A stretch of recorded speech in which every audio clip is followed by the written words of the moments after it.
Hooray! Hey, everybody. Welcome to episode 98, week 98 of Sahlen's Legacy. Good timing. Hey, Dead Aussie Gamer! Thank you for the raid. Welcome, friends. Hello. Guys. Yay! Hi, Michael. How's everybody doing? Welcome. This is a 5e live play D&D show set in a homebrew world, so it's a good time. Yeah. Unleash the horde, says the Aussie Gamer. Welcome, friends. How are you? So we are also well. First, let's introduce ourselves. I'm going to shake it up again because I always forget the order. Anyways, let's just start there because why not? Go clockwise, top left. There you go. Is that me? Am I top left? You're top. Okay. We're all looking at the same screen. You can't tell. I can't. I didn't know if it was that or here, or I guess I'm top left anyway. It's the sixth screen. I know directions. Everything's fine. I'm Haley. I play Captain Aura Stone, who is a tiefling warlock rogue, and we are currently in a big, really, really big boss battle. So you came in for a good one. Really big. I like the like bluegrass folk music going on in the background right now. Makes me dance I can't like hear this. it. I wish I could hear it. You can't hear it? Nope, I cannot. That's funny. Is Hey, it because you're on a speaker Justin? and not on a headphone? Maybe. It's pretty low. Hi, Justin. Sorry. Hey, Justin. What's up? Hi, I'm Justin, and I play Nitsaj Alsup, a Qualir wizard with a heart beast named Hailstorm, who's half dragon, half horse creature, and we're fighting a big evil guy. And I don't want to jinx it, but maybe I'll break my damage record today. We'll see. I've already tried holding him once, and it didn't work. I got more. Thank you, Laggin' Wagon, for $16. $1 for every minute till the stream finally started. Very nice. We'll take it. At this rate, we're going to start the stream late all the time. I know. I was like, oh, we'll see you in a month. See you later. Count it up. Jamar says, hi, I came in with my wife. This is cool. Well, thanks. You're thank you. cool. Thank you for saying You're so. cool. Cool. You're the coolest. Bring your loved one. How nice. Stick around. Hey. A night out on the digital town. Hi, I'm Andrew. I play Bubo, everyone's favorite Qualir elf, ranger / druid. I have a heart beast named Doomeril, who's half eagle, half owl. Yes. And Okay. we're waiting on another gnome currently to my left, but eventually Starheart will get here. And I am Ryan, playing Andre Cabe Urta. He is a gnome cleric of the grave, and he is bonded to the god of death, Clote. And yeah.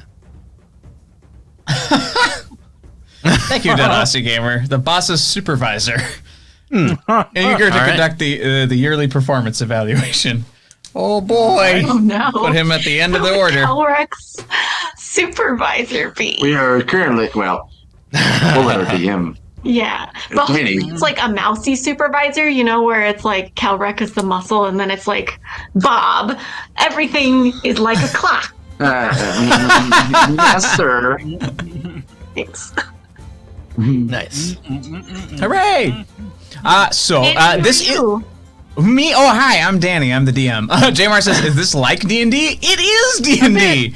A bit. It's not current. It's not like established lore. This is a homebrew world, but we are operating on the 5th edition system for the most part, unless I forget some shit. And in which Getting case I make through things up. our intros. We are getting through our intros again, and Diva will pop in a little bit, probably, hopefully, as Starheart. But yeah, so I'm Danny. This is the world that we made. It's super fun. Hey, thanks for gifting that sub. Whee, and there she is. Appreciate it.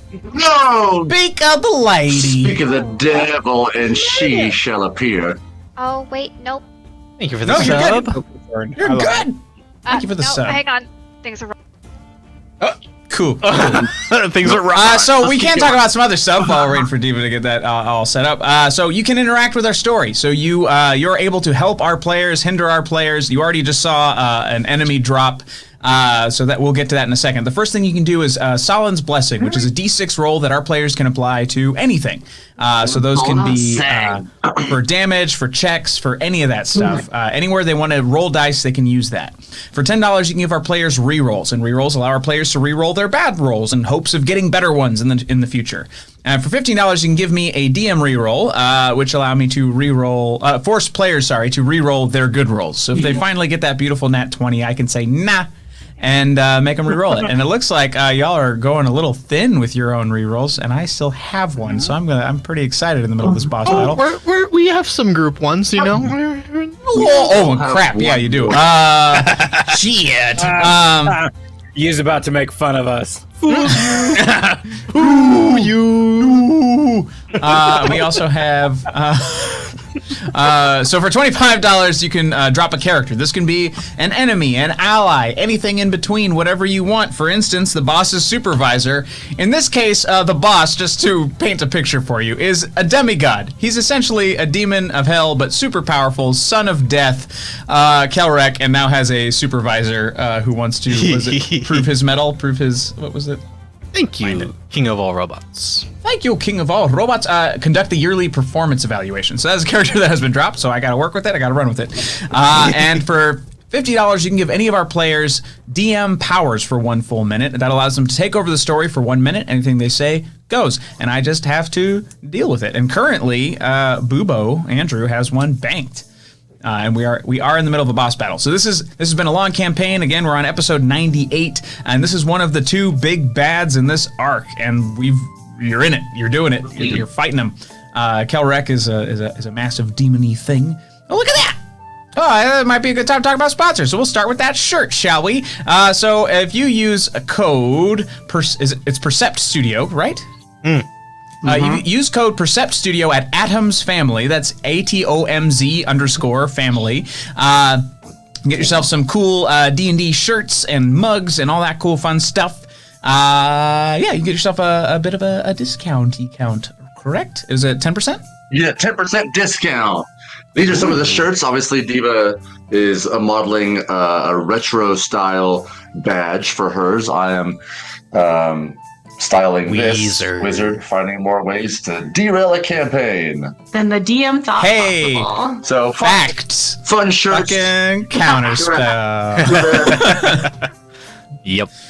Adam's Family Gaming, and look at all their merchandise. They're on Etsy. Yeah.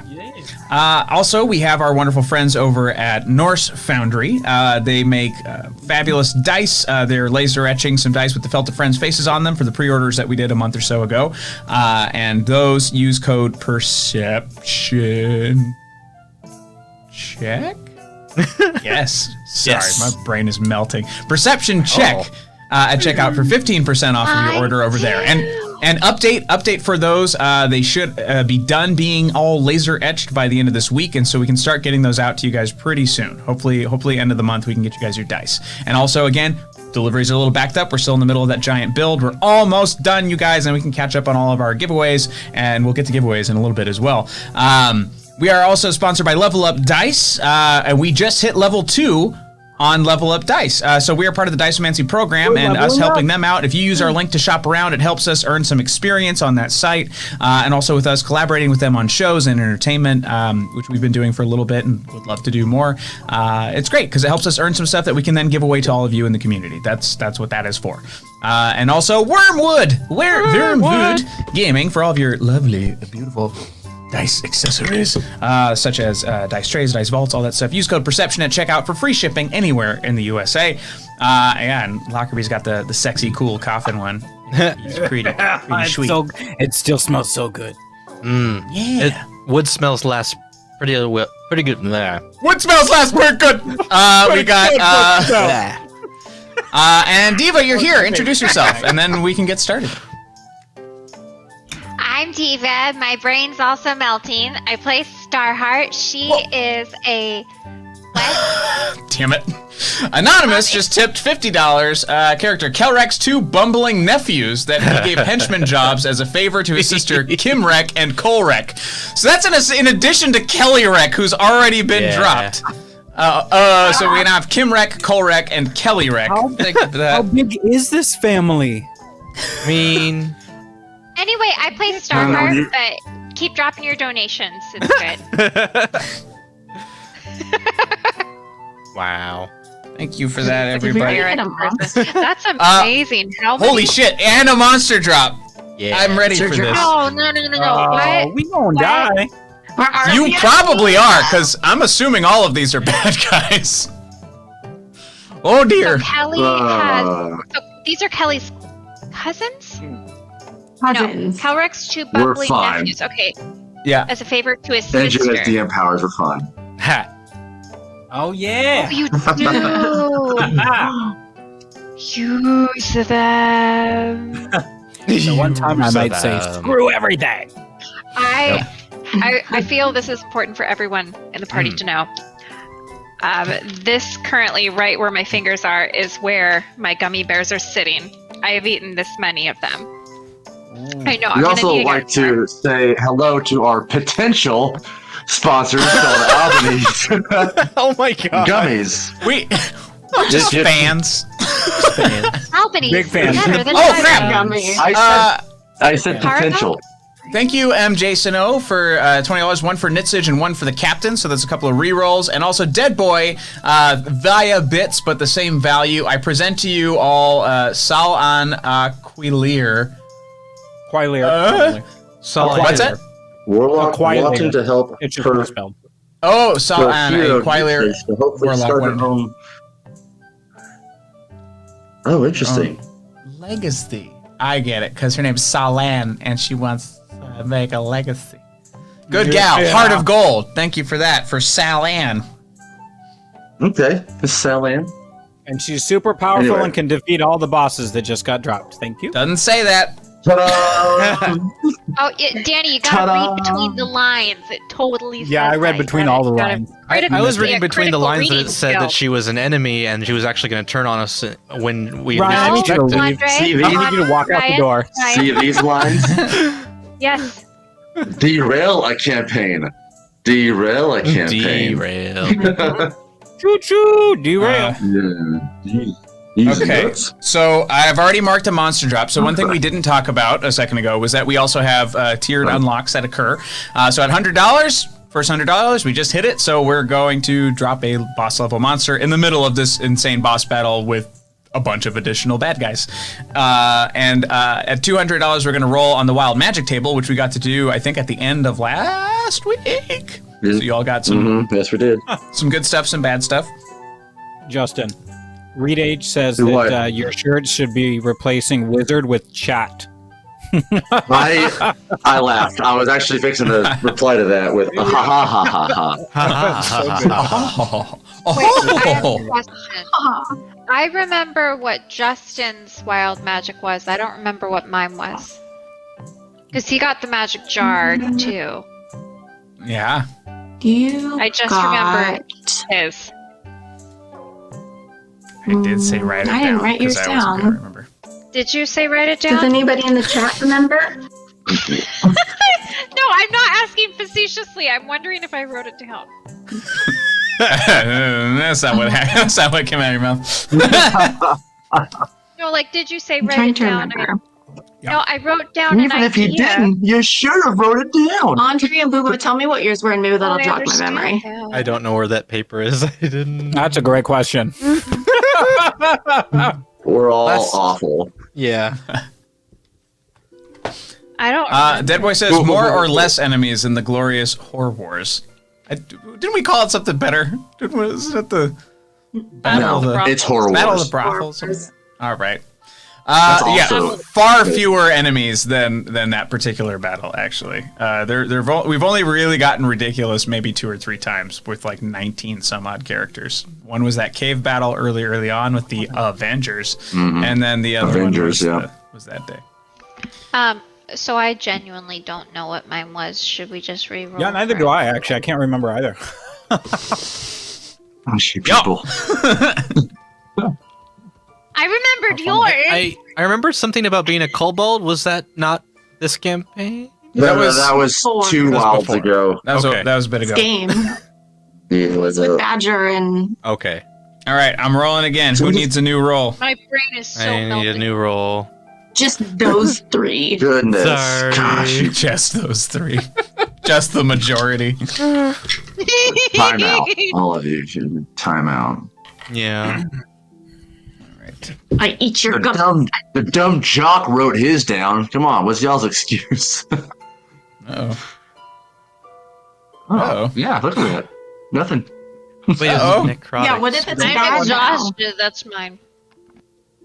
There we go. All right. First up, Starheart. Chicka chicka chicka chicka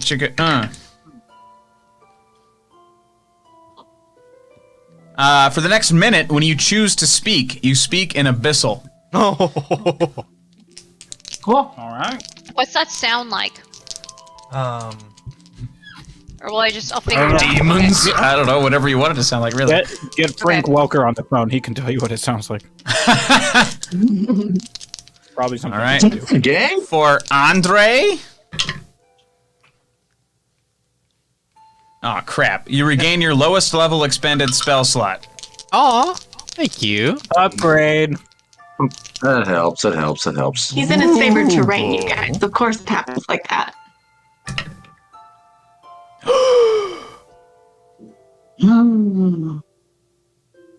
Oh mother! You regain your highest level expended spell slot. I rolled Oh. 100, and I thought it was going to be something terrible, and it was good. Is that for me? Something good? Yeah. So is it like something good? the high? Oh, the highest level. Oh, nice. Oh, that's my 1/5 level spot. Woohoo! Ooh. Tell me that So thing. very upset. Well, that's something I think- good. We have covered all the things. And if any of you, we're talking about sponsors, we have commands for all of our sponsors in the chat. So if you command and then the thing, you'll get more information. So do those things. And also join our Discord, discord.rollforhotness.com. If you have any questions about us, the campaign, the players, anything like that, feel free to start filling in questions now during the entire show as it's happening so that we can read those for our talkback for our Patreons later. Cool. So, previously, we made it. We made it this far. You all made it down to Kelrek's cave by way of doing a slumber party with Kelly Rek beforehand to get some rest before facing off against one of your big bads. Kelrek was waiting for you. He saw through Aura's stealth. And then the fight began, and there until the end of this round, your companions, the other team that was able to make it this far, is basically waiting to come in from the side and do their damage. So not till we get back to the top of the order are they jumping in, and cool. And team 2 includes Jeb, the Whitewaters, Hush, the Assassins, Cab, Brahan, and Reel. Currently with your party are Naya and the Wing Feathers, Rust Flame, the crew of the Sweetleaf, Truss, Setzer and his crew, and Master Ebelforth himself. I'm trying to think what else. So there's blood and like crumpled demon bodies basically pounded into a paste by Kelrek in front of his throne. There are various runes all around the ceiling of this sort of domed area facing down, which Nitsage was able to determine are basically he at will can trigger them, but they basically fire in the direction that they are facing, and there are various elemental designs. So some do ice, some do fire, some do that sort of thing. So just one of those. Like there are very few safe spots in this room. However, there is some rubble. There are large rocks that are around that you could potentially duck behind. Not necessarily for stealth purposes, but yeah, for cover. There are options for cover. And yeah, I think that's it, right? We did some damage. We have our battle map up. Yes. Mr. Lion. Hooray! Oh, fun! Look at that. Just And adding that little dot right behind a big bad guy, that's Aura. Because she got swallowed up by the earth and spat back out from the table earlier. Everyone else is waiting basically in one of those worm tubes off to the side, and the B team is on the opposite side waiting to jump in, but we can't see them, and we probably won't put them on the map for the sake of Thanks for visual that, Connie. clarity. What's that? Oh, I thank you. was up in the air about 20 feet in. Okay. And so, how big On is the room Hailstorm. again, Danny? Oh crap. Ooh, what you say? We got Well, of course it did. I think it was it like 120? Because I know the worm tubes were 30 feet diameter tubes, and I think this place was bigger. It opened up a 120 is little a bit. very, very big spot. Yeah. Okay, Right now, this is 60 Caught up, feet. escaped 60. himself. I think it's more than 60, but yeah, probably less than 120. Let's make it like 80. All right. We'll call it 80 tonight. If it was something else last week, deal with it, kids. And by kids, I meant chat, not you guys. Hooray! All right, let me open a couple things, and then we're gonna be. We came up from the side, not straight on. So I think he was more up top in the middle. Yes, correct. Oh, Danny, while you're figuring that out, I put this in the Twitch chat. But if anyone has like a very succinct summary of what the magic jar does, I would love to have it. Because the full one is a little convoluted, and I want to make sure I understand it fully before I use it. Online has a pretty good one in the compendium. Compendium. Compendium. Compendium. I was hoping I could find something that was just like a couple sentences to just be like, this is basically it. Rather than like, blur. But that probably does. So basically, you cast your soul into the magic jar, and then you have the ability to cast your soul into somebody else's, and that switches with them.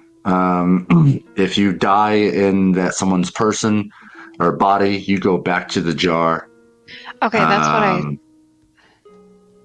But, And then but there's an opportunity for what failure, happens to right? the Where you're person's like, soul, though? Yes, absolutely. Yeah. It's a wisdom saving throw or charisma saving throw or something like that. So you would kill their body, but what happened to their soul? They don't. It can't go back to its body, so it basically just. So it's just out in the ether. I'm guessing. Yes, maybe? for the most Okay. part. sweet. All right. Well, we're still in the middle of combat, and it's actually Andre's turn. Yeah. Okay. And don't worry, everyone. I have your character drops. I've dropped them to the bottom of the order, so you'll see them in a little bit. All right, and so we already had started fighting things. Bad things are happening. Okay.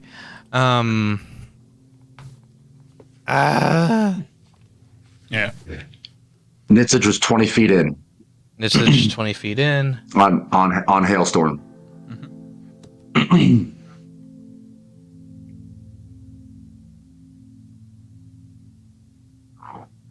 Okay. Oh, I guess we'll. Yeah. Yeah. I guess we're all like in the door-ish place. We're expecting them there. Okay. So, let's see. I am 5, 10, 15, 20, 25, 30, 35 feet away. I have some stuff I can do with that. I will cast Blight on him at 5th level. He needs to make a Constitution 17 saving throw. Okay. Constitution, which one? Constitution saving throw. I realized I was missing something no. last week. I was looking at just the modifiers. I wasn't looking at the saving throws. Okay. All right. That's an unnatural 20. Aw. Okay. What the hell? Well, You're gonna hell you die. Nobody like baned him, right? He doesn't have disadvantage. Never mind. No No. damage. I know. all right. Well, then I will also pop out my spiritual weapon. Doink. And it's ready to go. Hooray! Oh, Danny, did we get Yeah. our wild magics? Yes. Oh, sorry. Yes, I got my spell back. Never mind. Yes. Yep. Yeah, you got a spell back. So you got like a lower level. Bubo Yep. got a high level, Yep. and then Starheart got a thing. Yeah. Diva, are you talking to us? Okay. No, I'm muted. I'm Okay. Just asking. ignore me. It's all good. Ignore me. Trying. It's your turn though. Oh, okay. Ignore me no longer. Venture Brothers, anyone? Anybody? Venture Bros? No? Okay. No.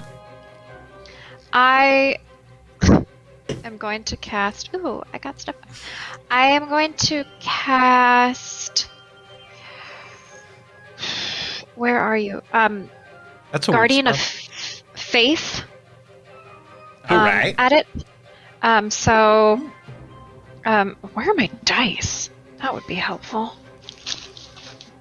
Sorry, I literally just came from working. I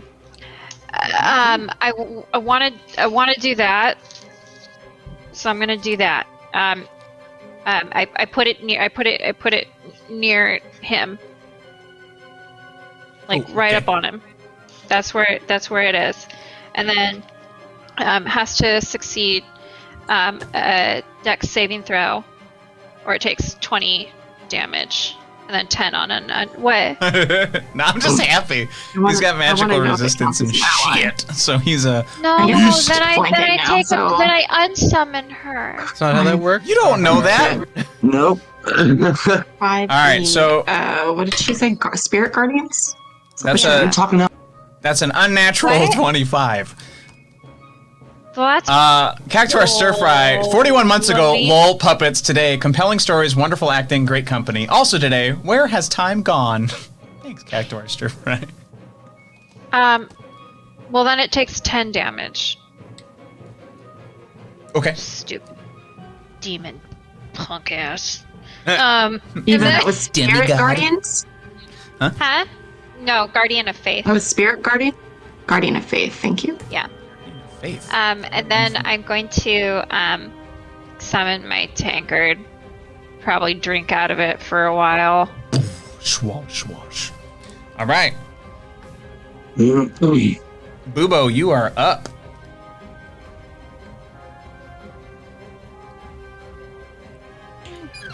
Pardon me, I was on my lunch break.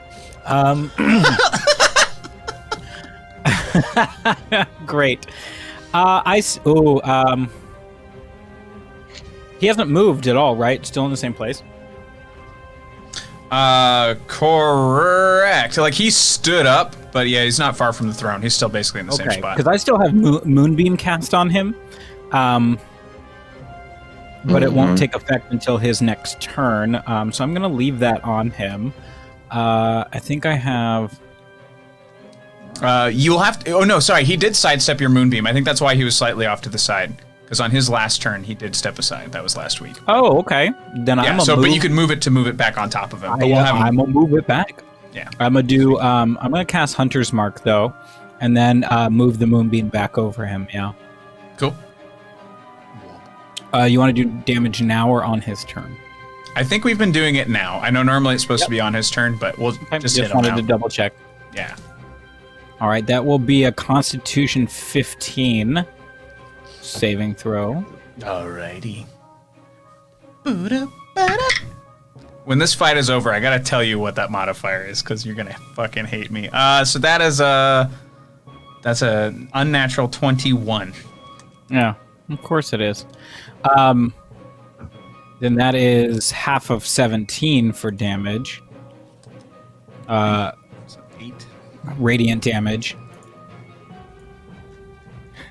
Now, I guess I have a question on that too. So, even though he takes half damage, but he rolled the proper save, does that count as me hitting it with an attack, hitting him, or is that still even though he's taking damage still? That's for my Hunter's Mark. So do I include Hunter's Mark or no, because he successfully... did his Constitution saving throw. That was a spell, right? Was it a spell? Yeah, it's my Moonbeam spell, so it damages either way. Hunter's Mark is for it's only a weapon attacks.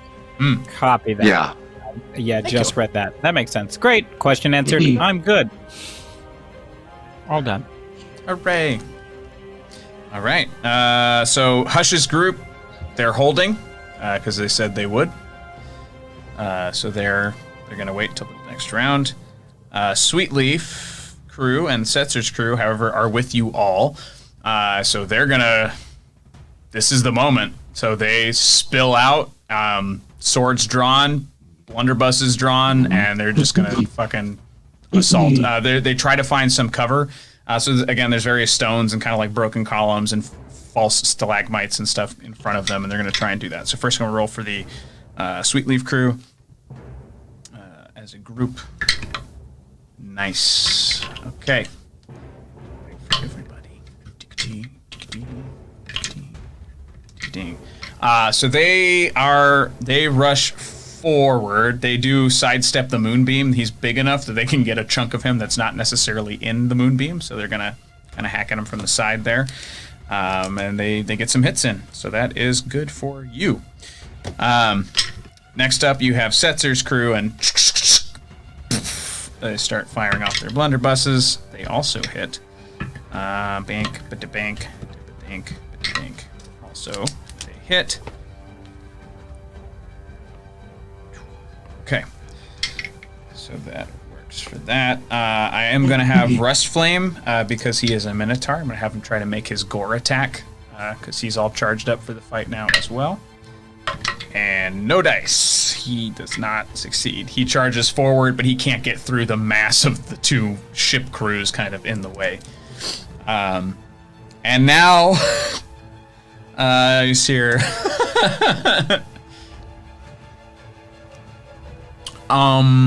Yeah. So, Kelrek, I'm gonna need you to go ahead and come in on Saturday.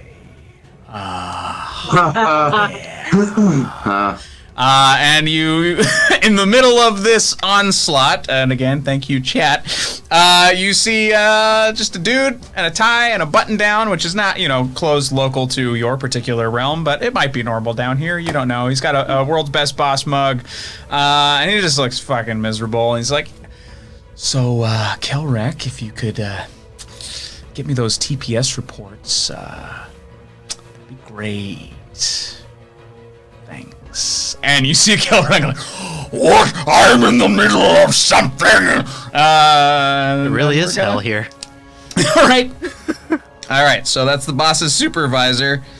And oh crud. What were Kim and Cole's roles? They were cousins? Yeah. Cousins, and they were henchmen. Just really bad lackeys. Oh yes. Really bad lackeys, yep. So you hear Kelrek. If I'm going to get those reports done, I'm going to need help destroying all of you. Kim! Cole! Yeah, boss.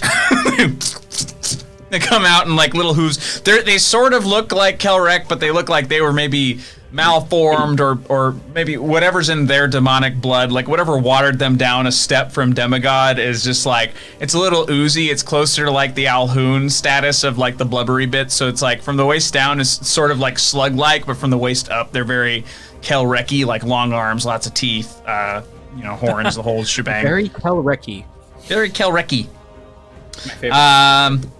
You're right. All right, so Kim and Cole Rek. Where are they at?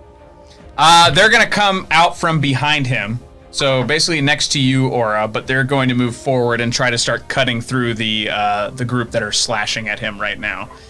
So they have to. I'm gonna say that it's gonna be Kim is at his right and Cole is at his left.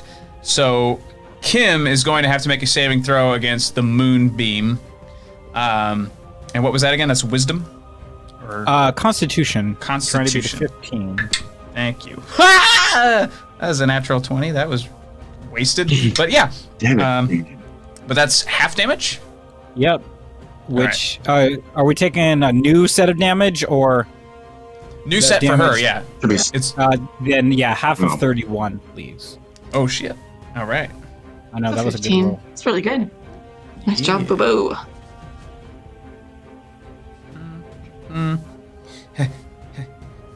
Sorry, write down things. Cool. All right, so she's like, sure thing, Dad, cousin. No, uncle. Sure thing, Uncle. She steps forward, burns a little bit. Cole just kind of laughs at her. But yeah, they're going to charge and they're going to start trying to hack through. And unfortunately, it is the Sweet Leaf crew that is up close. So, Aura, these are your people. Your people. Your people. Your people. People. Your people. So you see, again, like, waist up, they look a lot like Kelrek, and you just see the massive claws come out and just... And I'm just gonna roll for how many fall. D. Hairstrom, thank you for the sub.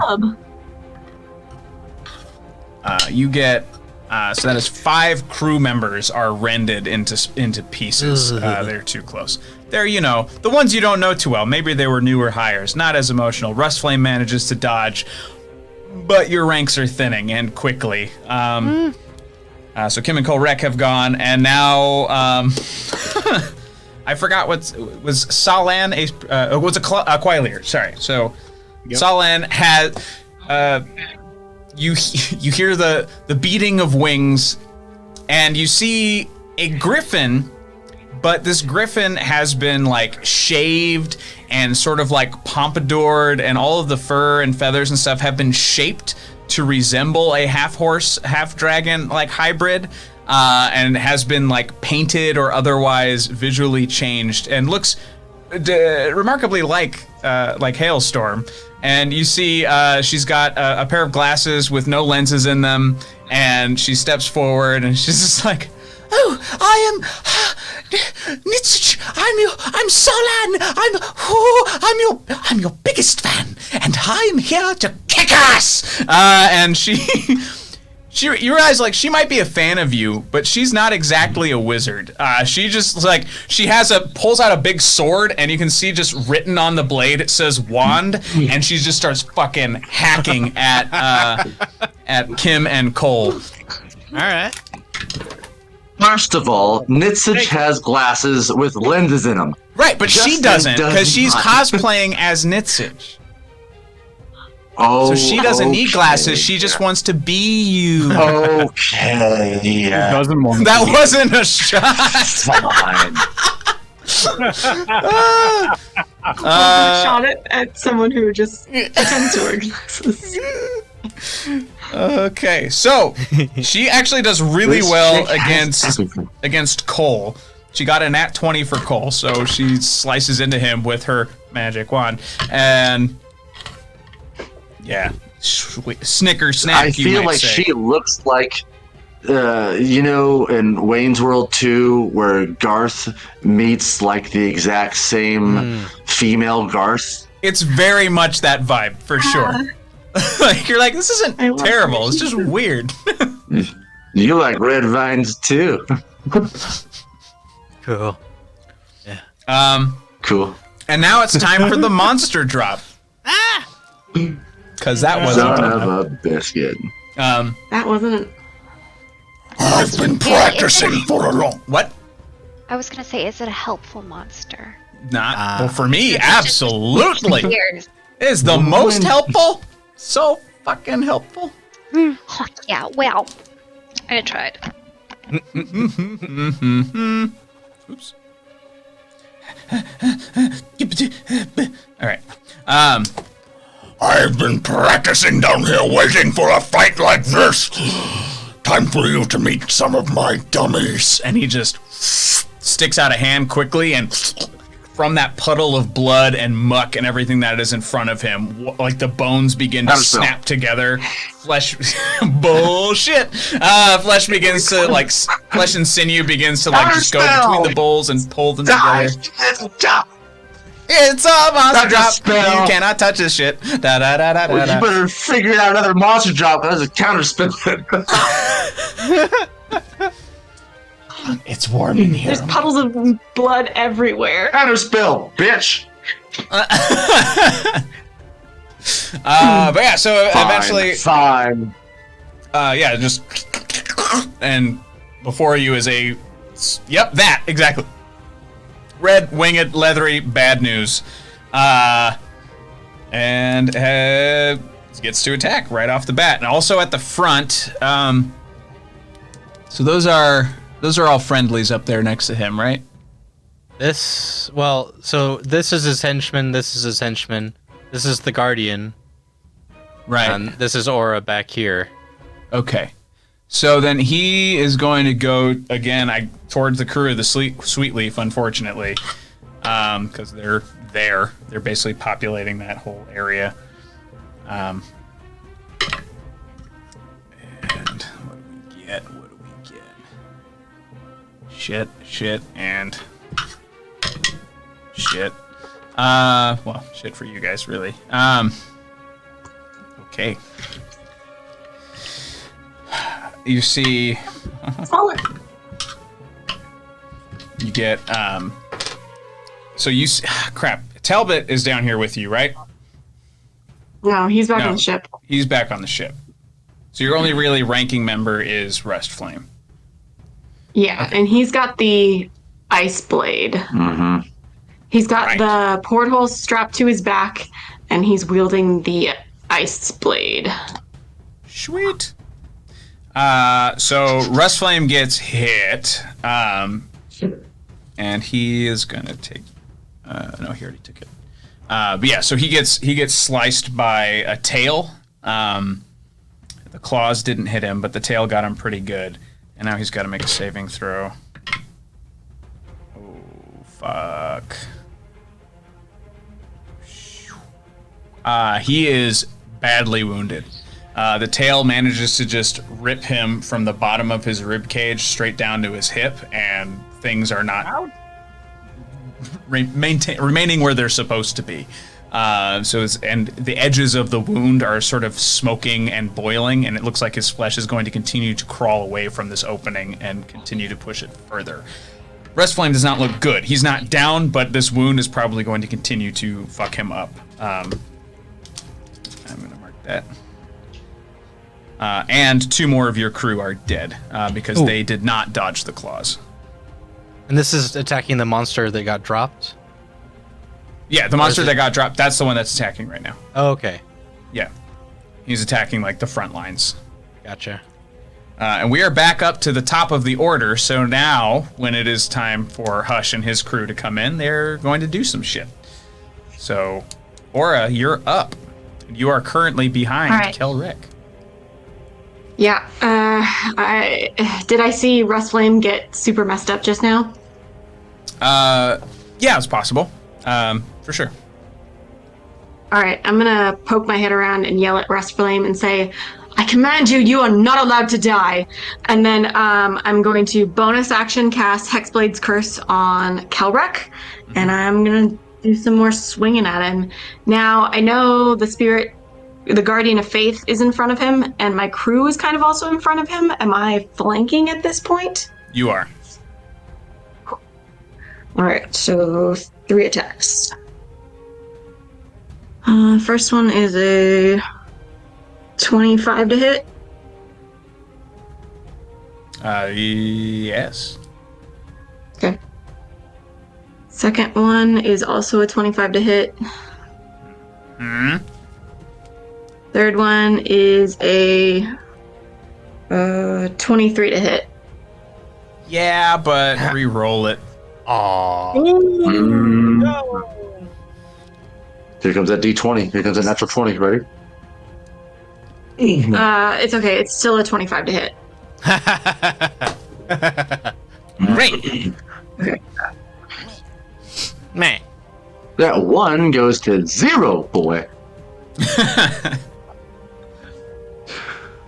Aura's Murder Minute. This is Guys, thank you guys so Baby Albany's gummy bear. Oh, bunny. Thank you guys so much for tuning in. Of course, we are still in partner push. So if we reach 100 viewers tonight, we will do a giveaway.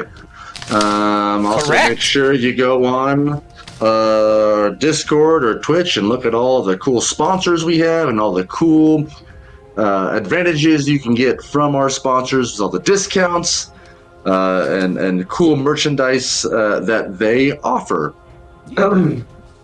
Has the giveaway. So if we make it to 100 tonight, we will be giving away The Cake is a Lie, which is a wonderful tea from Geeky Teas. Can't really see it because it's green. But they're a fabulous company out here in LA. Super wonderful. The owner's great. She was on Chat Time not too long ago. She's a hoot. And if you're in the area, go in person. Support. They're open again for gaming. And we also have a candle from Cantrip Candles, which also has a brick and mortar store out in LA as well. So go support if you're in the area. And also, you can buy all this shit online too. So you don't necessarily have to go in order to support these great companies. You can just do it. And What's so the candle this smell like? the candle smells like the candle is Dungeon Depths, and this one smells of dust, stone, and water. Ooh. Does it smell like where we kind of are right now, but replace the water with like more death? Sulfur. Yeah, well, that's Using nice. Den That's of like Thieves. oddly refreshing. And the tea, the cake is a lie. The tea is a black tea with vanilla flavor, candy sprinkles, natural cream flavor, natural caramel flavor, and it's awesome. And it says Gladys likes cake right there. It's very cute. I think I see the hand of death. Hey, Sir Eldor, thank you for the cheers. Also, Sir Eldor, shoot me a message on Discord because you won a giveaway during the Necrobiotic, and you never sent me your name and address, so make sure you get that to me so we can get you your book. We also know him, so. Oh, yeah! But I'm gonna make you work anyway. Yeah. Cool. Oh, sorry. Hand of Death is up. What we got? 88 points of damage, Right. 17 of which is Holy Sahlen Sword damage. Damn it. All right. For science, you monster. That is my turn. Thank you for done. giving for the cheers. Hey, thank you for the cheers. Jeebles. That's a lot, but that's still not the most she's done, Bard of Blarney. This is like the Just warming up. average. Just warming up, you guys. Ooh, what was the number in one ear and out the other? What did you say? 88? 88. 88. Oh, nice. Nice. All right. And is that your turn? You moving around? You sticking there? No, I'll stay right there. Okie dokie. It is now Master Ebelforth's turn. And he is going to try and dispel one of the things up on the wall, one of the runes. He sort of took note of you trying to do the same earlier and wants to help because he didn't recognize the danger before, and now he sees it. Yeah, so there's one right behind the throne, and he just like, and you just see the light gone. So that portion of the wall is bare, and I think I said there were, motherfucker, I wrote it down somewhere, I swear. Was it 8? 7 of them? 7 of them? 8 of them? Crap! 7 sounds right. 7 does sound right. So now there are 6. I think it was 7. Yar. So he does take 1 down. It fizzles and pops. And Nitzig, you recognize that as a fire one. So that one is down. And that will be his turn. Nitzig, it's your turn. Okay. My strategy's changed a little bit, but it should be okay. The closest glyph to me would be where? You're sort of floating. I'm flying, so, yeah, because some of them are on the ceiling, right? So it's basically so the opening is where the other 3 are, and just across from you, so that 15 feet ahead of you, against that wall, there is one there. And that one, you because you did check them all, you recognize that as an ice one. Okay. I am going to I'm going to fly that way and cast a 3rd level Dispel Magic to see what that does. Okay. I think they were higher because that's what you tried to do last time, right? That's right. I'm going to roll for it. Okay.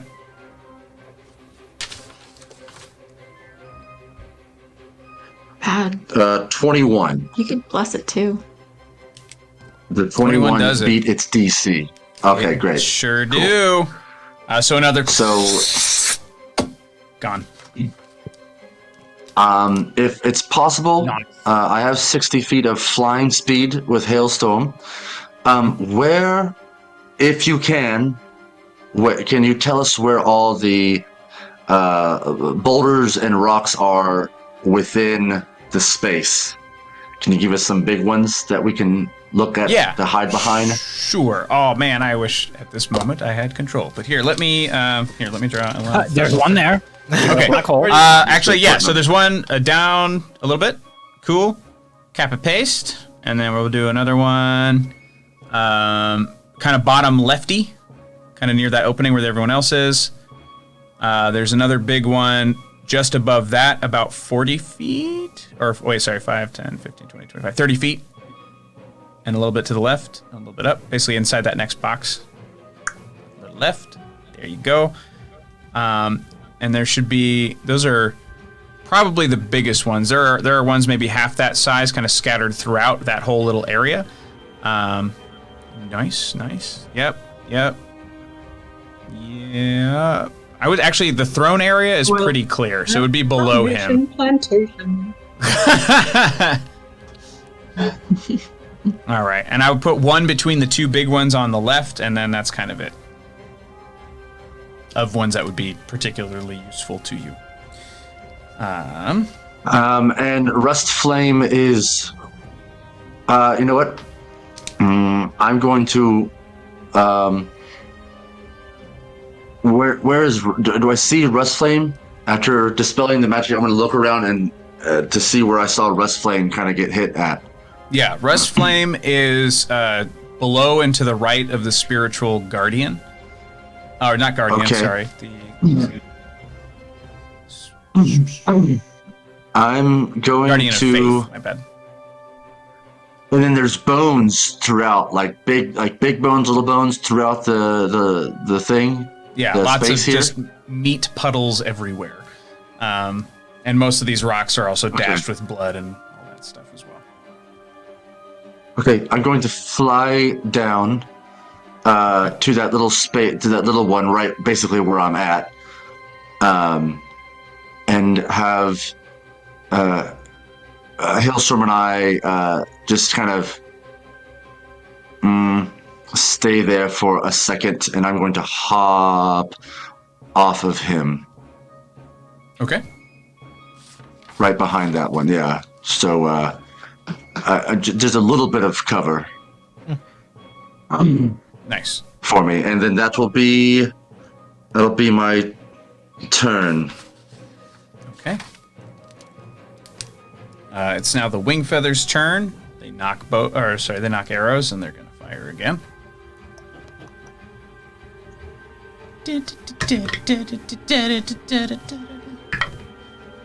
Okay. They don't hit Kelrek, unfortunately, but they do hit Kim and Cole pretty hard because they've sort of slunked out in front of him a bit. I guess not in front of him. They're still next to him, but they weren't able to hit him. So this volley just hits those two. They take their damage. Then we've got it's Kelrek's turn. Yadididi. Bum, bum, bum, bum. So Aura, he doesn't turn to face you, but he releases his flail, and it floats of its own accord behind him to try and smack you pretty much extra fucking hard. So first I gotta see if the attack hits. So that is a, where'd it go? That's a 25 to hit. Yes. Okay. So now you have to make a DC, a strength saving throw, please. Does it matter if I have the Cloak of Displacement up? Oh, For yeah, his so you should be rolling magical at weapon? disadvantage. Yeah, hold up. You right. It's the exact same roll. Okay. You said a strength save? Yeah. I'm not great at these. Alright. Get sharp stuff. Let's do this. I think I should bless it, just in case. I only got a 15, guys. Is that okay? Yeah, do it. Yeah, do it. Use it. Yeah, let's bless I mean, it. honestly, Yeah, we bless should it, use yeah. everything in this. So, I should go for it. 19. Not enough. Oh, God. Goodness. Should I bless it again? What's your total right now? 19, As and it's well. not enough. Oh, jeez. I would Do just, it. Sorry, guys. I'm Yeah, gonna go bless for it again. Yep. Dude. Oh, Every shot hurts. 20. Oof. What's the total now? Funny. 20. Oh. Oh. Alright. 21. I am gonna use my DM inspiration to reroll the last d6. There we go. Okay. How Had dare that for a I? while. All right. Dare I'm I? gonna use it now. That's better. Okay. 24. That is exactly what you needed. Well done. You just damn. barely made it. You're still going to take damage. It is 17 bludgeoning damage as the one of the metal heads just bashes into you as it goes. And that's just one of his attacks. He is going to dart forward. Thank you, Miss Priscilla, for the sub. Sorry, there's something. I'm going to uncanny dodge that. You said it was 17? Yeah. You said it was 17? The damage, yes. Okay, I'm gonna uncanny dodge that and just take 8. Grrr. Okay. I'm gonna see. He's gonna take. How does this work if his weapon was the one that damaged me? Because I've got Armor of Agatha, so anytime I take a melee hit, he takes 15 cold points of damage. And it's not him hitting you. It's just. But how does that work if it's his weapon hitting me? Does that not count? It's like I'm getting hit by a spiritual weapon, right? It is technically his spiritual weapon. He did summon it. He just happened to have it in his hand earlier, and now he's got it floating out. Well, his stupid weapon takes 15 points of cold damage then. Don't think you're getting out of that. It sure does. Hey, Hey, let's weapons have maxes too. I just want to make sure y'all still have your 20 extra hit points that I gave you, right? Okay, cool. Absolutely. Yeah. It is not Sweet. moved. So He's gonna. Oh wait, Shoot. wait, he's moving? Cleric. He's about to. Oh shoot. Maybe I should just wait and take an attack of opportunity then, because why would I damage his weapon? Can I belay that? You know you're not damaging his weapon. Yeah, I know I'm not damaging his weapon. That would be dumb. Okay, I am not going to use that as a... Oh, that's not even a reaction. It just automatically happens. Right. Yep. You're going to take that stupid damage anyway. So your weapon. Go ahead. Go ahead and move. Do it. He's not going to move traditionally. He slides forward for like maybe a half step and then descends into a puddle of blood at his feet before reappearing at the mouth of the cave. Swoop. In front I'm of a puddle guessing there. he does And not take attack of opportunities for that. So who do we have currently at the mouth there? Because he's got 2 more attacks. Me, Oh. Starheart, Ubo. Okay, you Starheart and Bubo. So he gets to do.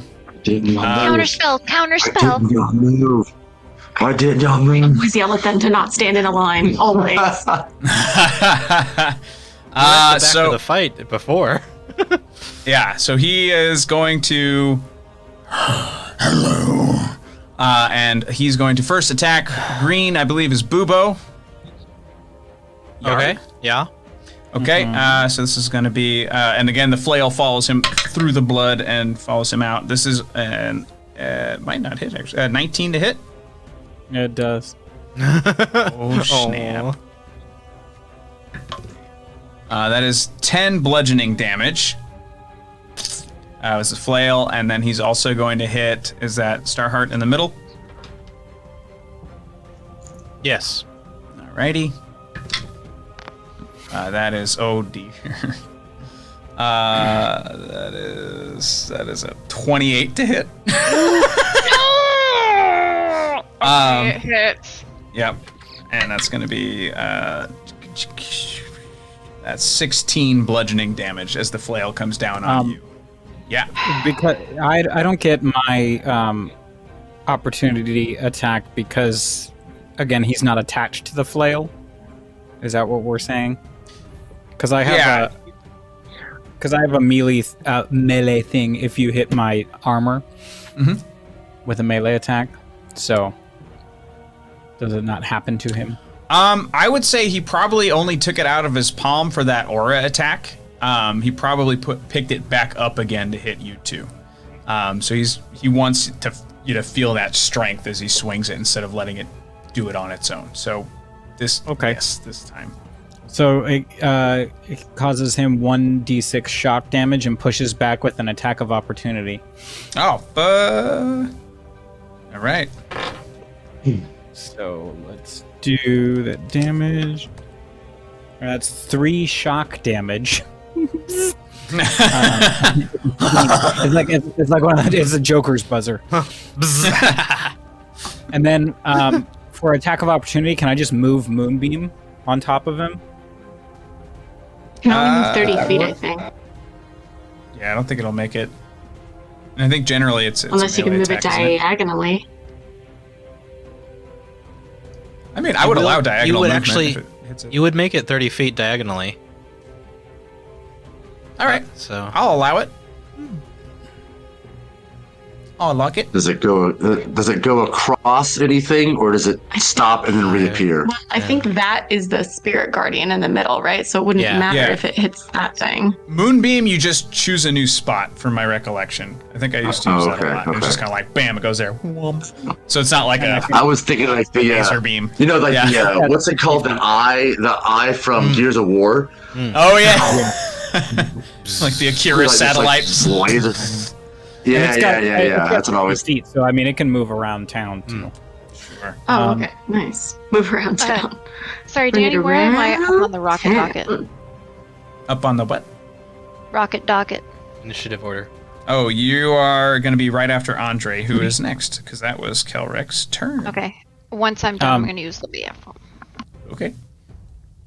Andre, you're up. Constitution saving throw real quick for me. Okie dokie. Beating a 15. That's a 19. Half of 33 for damage, please. Radiant. All right. Radiant damage. Ouch. Quit it. Okay. Sorry. Now, Andre. It is your turn. Okay. I am going to cast Bane at, let's see.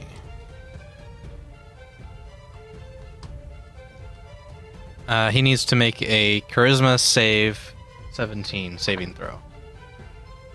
Shit. It's an 8. Perfect.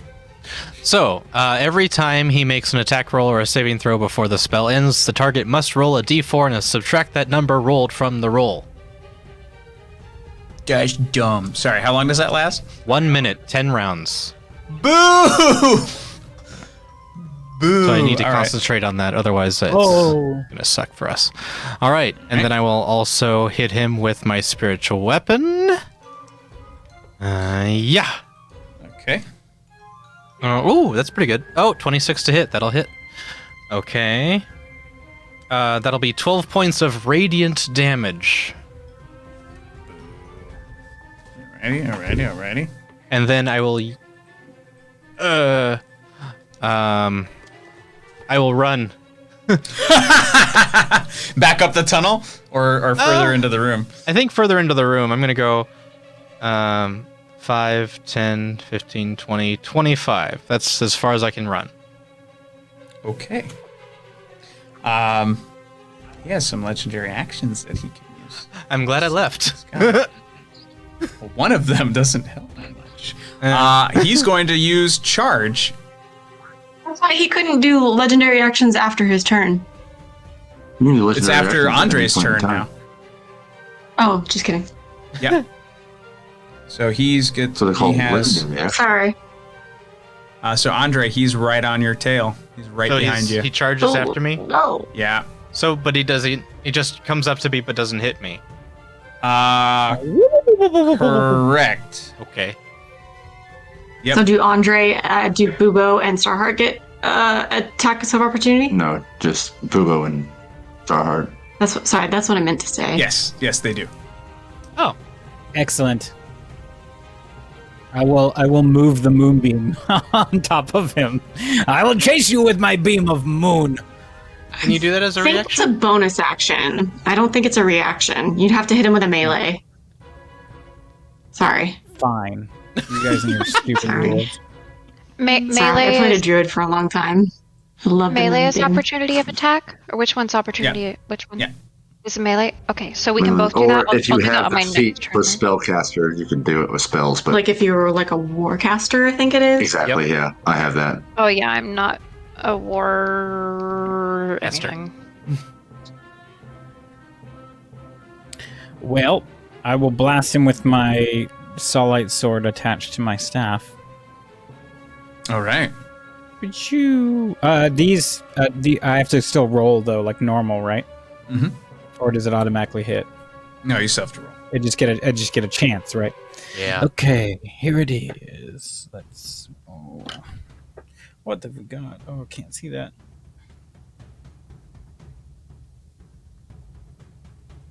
I think that's a 7. I'm gonna read this dice. 14 to hit. Okay, no, that's a miss. Of course.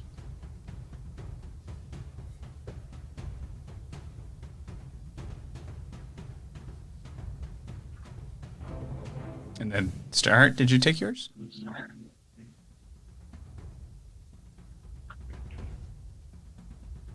Okay, this is the opportunity one. Yep. Mm-hmm. One melee attack. Okay, I'm gonna I'm gonna hit him with my mace.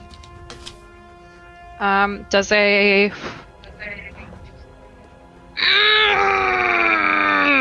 does a 13 hit? Not even close. You got a reroll and a blessing if you want to try something. Yeah. If you want to use a reroll, it won't be a lot of damage though. But I can add my divine strike on it. So You need at least over 19 or 20 to hit him. I think it's a 19. I'll use one of my. There's a I'll use 24 to hit him. Do I want to use a reroll? Oh. We have a lot. I'll use- You can do it and then Yeah, pump some divine smite into him. Yeah, I'll use my Or- Nope. roll. Of Sorry, the- that's Paladin. I'll use my reroll. Okay.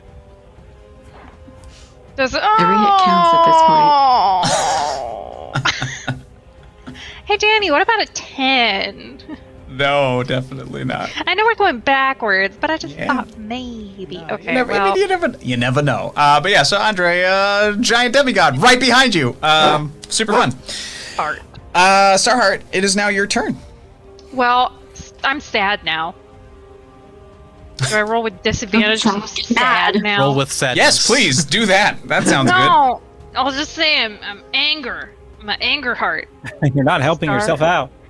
No, I'm not. I'm going to. Where is Russ?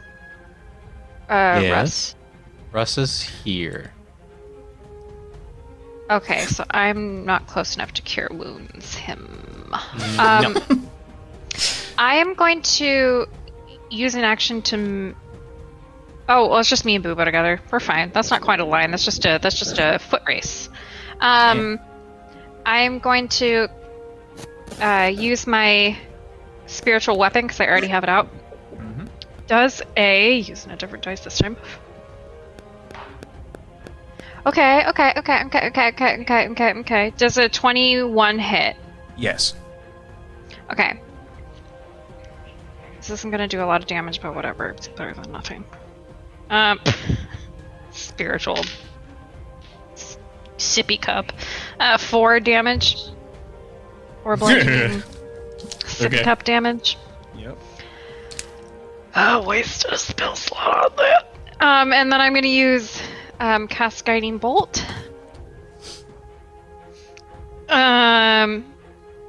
Does a 14 hit? Nope. I'm rolling really poorly tonight, y'all. I'm not. It's great. Are there any baddies near my guardian? Yes, there are the Kim and Cole wreck. Okay, well, do a saving throw, please. Evil baddie cousin people. What kind of saving throw? Dex. Dex. 15. Motherfucker. And all right. So Cole saved. Kim did not. So Cole takes 10. Kim takes 20. Thank you. So my guardian has 20 damage left in her. Got it. Nicely done. All right. Ebubo, it's your turn. Great. So I will move forward right next to where my moonbeam is, to take cover behind that rock that's there. Kind of snuggle up next to it. And then move my moonbeam to back to the biggest bad guy on the map. Okay.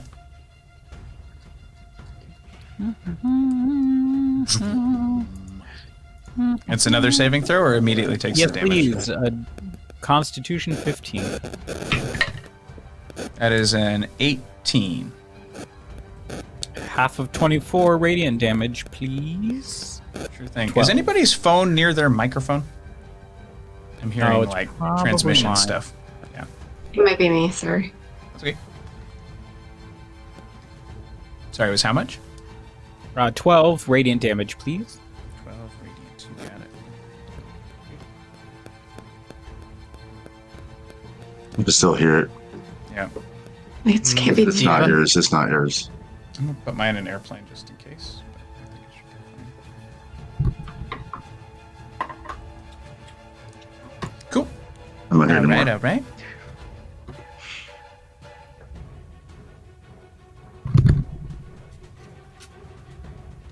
Your favorite Mike says, "It's my fault."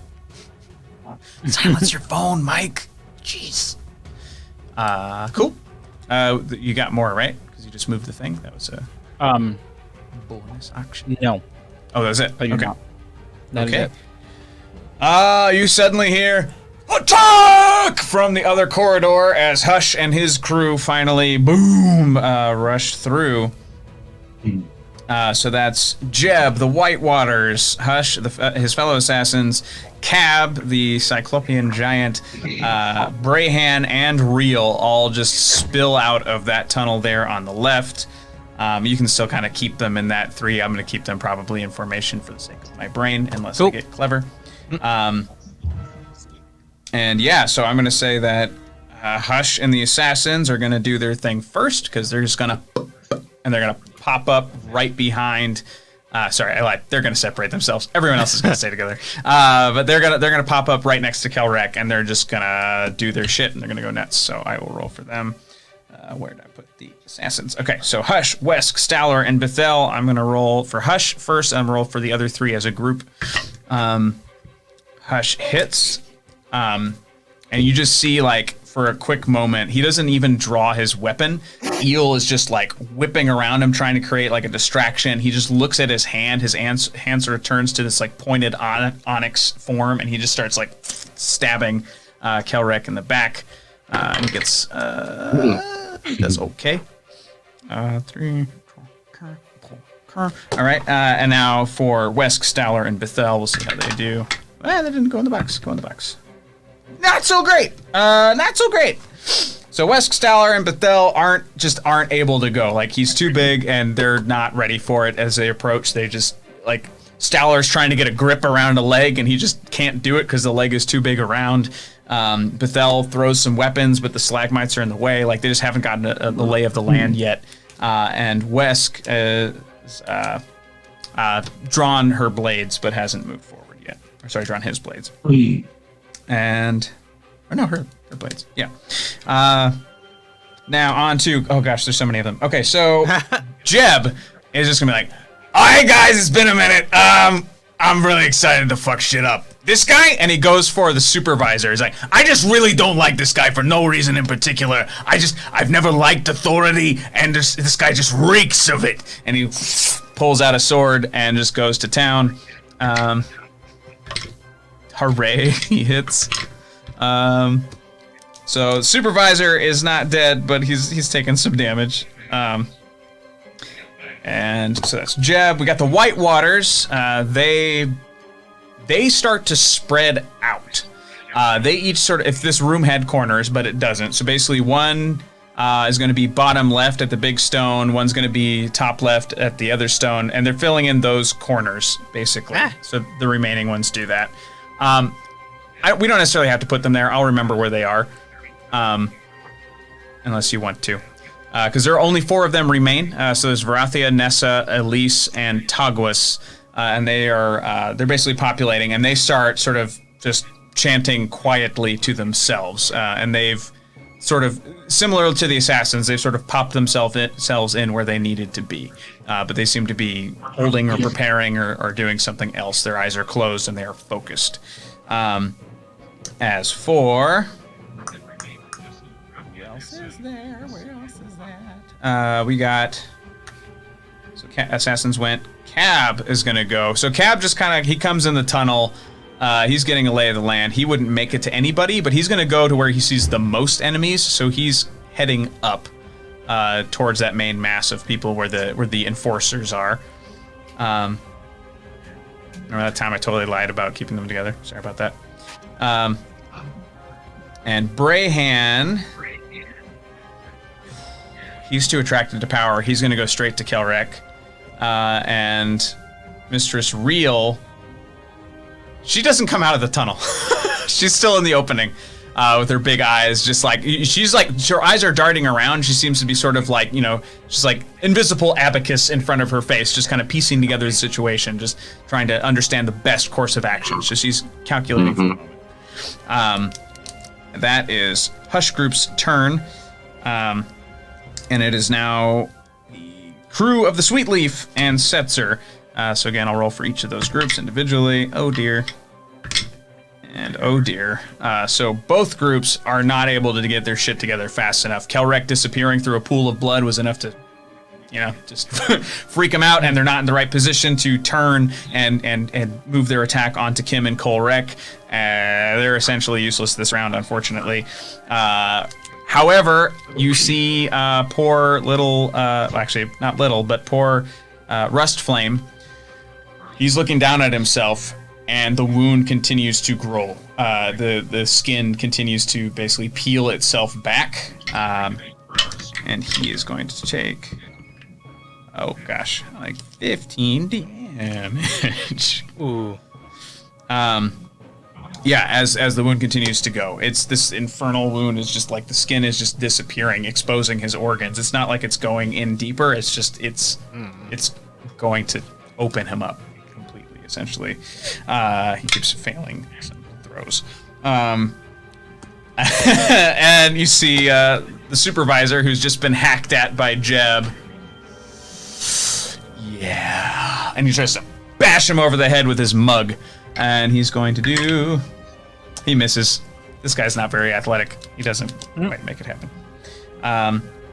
That's his attack. Kim and Kolrek, who is currently up there with them. Sorry? Or at least Kim and Kolrek? So that would be Kim and Kolrek here. So they're by you, Aura? Yeah, Aura's here. Mm-hmm. Okie dokie. So they're gonna go and attack y'all. Okay. So they're going to, again, you just see claws, and they each get 1. Disadvantage, please. Yep, you're right. Thank you for reminding me. Are those black hats the pirates? They're the black looking. I don't know what. Okay. All right. So Kim misses. Cole misses because it was disadvantage. It went from an 18 to a 1. So yeah, they both miss. So Kim and Kolrek, that's their turn. Sahlen, the fan of Nitsage. Shit, who did she cut into before? Because she was such a fan. Oh, she cut into them. those two. So she's gonna chase them down again to protect you, Aura. Where's she at? She should be. Who's right in the center next to that? The bottom right next to that red guardian circle. Yeah, she's the guardian. Yep. Yeah, so she's kind of between that. Okay. So she's right next to those two. And then pew. Sick. All right, so one of them again crits. She's pretty good. She's like, look at me, Nitsage. Look how well I handle magics. And she hacks away at these two. Yeah. Oh, and her griffin also is like, Hailstorm 2, go! And her griffin, very displeased with his appearance, goes forward and also attacks. So they both get formidably rocked by that attack. She's been rolling really well. All right, so that is Nitsage is looking fast through his book real fast and goes, don't know who you are, but keep doing what you're doing. And who is next to the wonderful little devil that just popped up a second ago? So this is Rustflame here. All right, it's Rustflame again then. Okay. So he's gonna go. Whoa. I got him. Stephen Dewey says, first impressions are incredible. The first I've ever logged into this channel and I hear Hailstorm 2, go, in the highest pitched voice ever. I am home. Aw, shucks. You should definitely watch our channel trailer when you get the chance. Here, let's send you the reel and then you can enjoy all the noises that we can make. We've got, okay, so, oh fuck. Oh no. Oh dear. Yeah, Rustflame gets hit again, and we'll see if he can save against another of the same type of attack.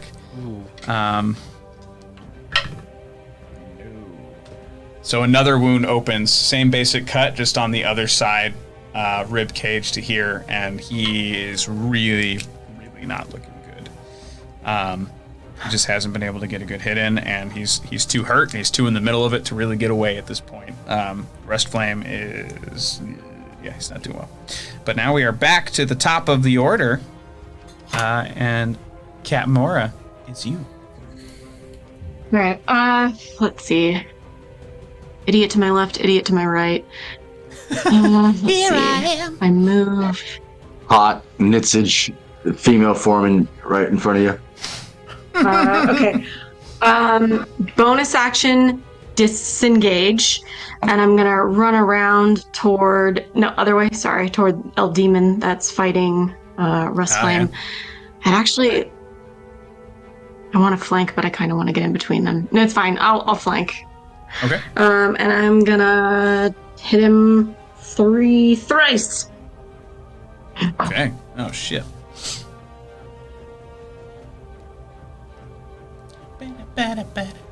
Natural 16 for a 29.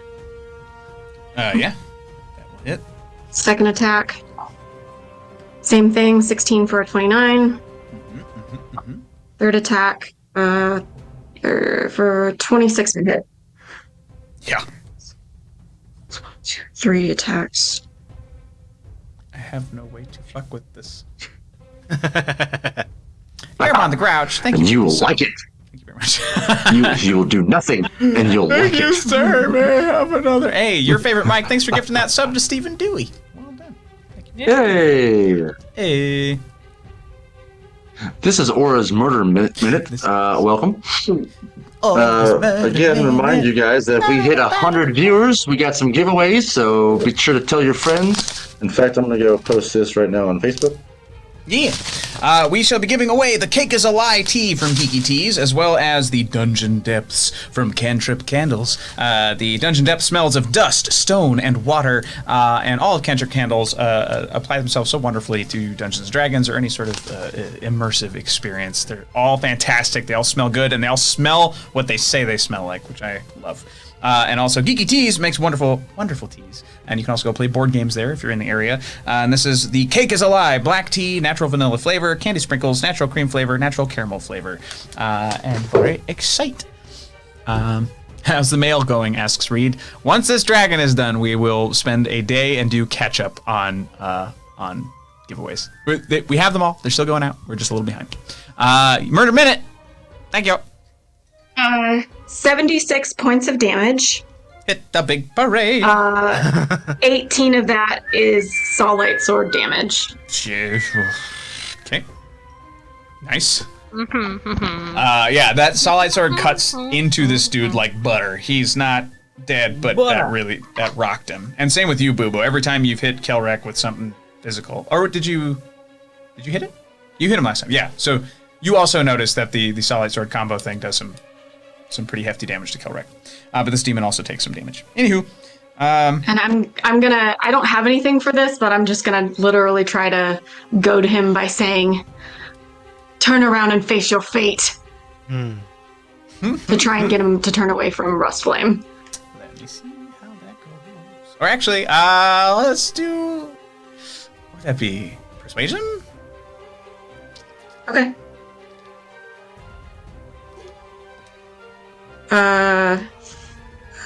22. You just, as he turns to face you, claws outstretched. Cool. Yeah. I'll wink at him. It is Master Ebelforth's turn, and he is going to point his paws at another one of the runes. Where is he at this point in time? I believe he is. Okay, so he was when still you at look the at entrance, close, right? Yeah, he was still pretty near the entrance, but he probably would have moved into cover. So I would say he's either next to the big rock on the right or that little rock down there. Somewhere around there, basically. Yeah, I know. He has some cover. That's what I remember. He was on the left side? I thought he was... No, he was coming from the right side. So yeah, he came in with you guys. So so one of those two. He'll be, between those is perfect, because then both are true.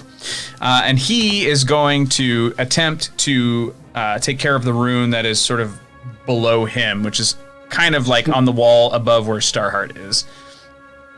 And we'll see how that goes. Haha. Uh-oh. He does the same thing that he was able to do with the one before it, and Kelrek says, "No!" And you see him like snap his fingers for a quick second, and you see that seal pop, and that bright light. It's bright for the rest of you, but it seems to sort of sear itself in the direction of Ebelforth, and you just hear the old man. Counterspell. Oh! Can I counterspell it? I'll allow it. Sure. Because he's right next to me, and I definitely saw that happen. Mm-hmm. I would like to counterspell it. I will try at 4th level. Still gots to roll. Okay. I'm going to use a reroll, please. I'll use one of my rerolls. Yeah. 21. Oh, sick. Okay. So as that light is like, you move quicker than light. As it's hurtling towards Ebelforth, you just sense it shoot a hand out, and you see that light just, as it's about to sear those retinas, it just kind of like glances off of his face and blasts a hole in the rock to the other side. And so that one has been more or less dispelled as well, but it's been triggered, no harm.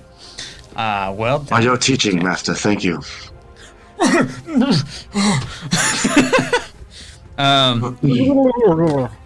And it's your turn.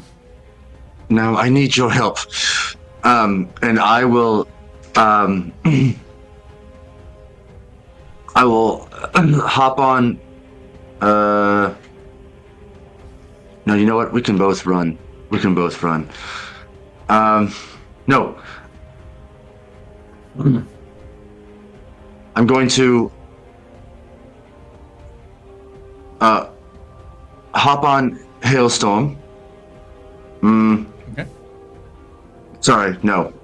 I'm going to take Abelforth's hand and run with him to Rust Flame.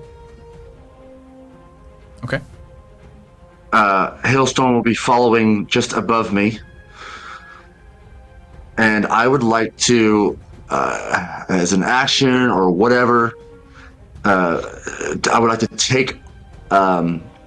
try and take off the porthole. Okay, sure. Of Rust Flame. Mm-hmm. What would that cost me to do that? As I run up, I go, I need this, friend. You'll be safe. Don't worry. I mean, he wouldn't fight you. I think it's more a matter of time. Maybe you'd have to wrestle it off of him. I'd say make a strength check to see if you can do it in this round. Otherwise, I'll let you do it in the next round. There's no issue. Gosh, that is super annoying. D&D Beyond. How about you not slept right now? How can I? It just like said, we're taking a short rest. We'll come back later. Yeah, you can see mine. I need it too. Go to your campaigns. Oh, it's just down. D&D Beyond might be a little dead at the moment. Go here. Oh crap! Campaign. Mine's Okay, hang working. on. Go to Nitsage.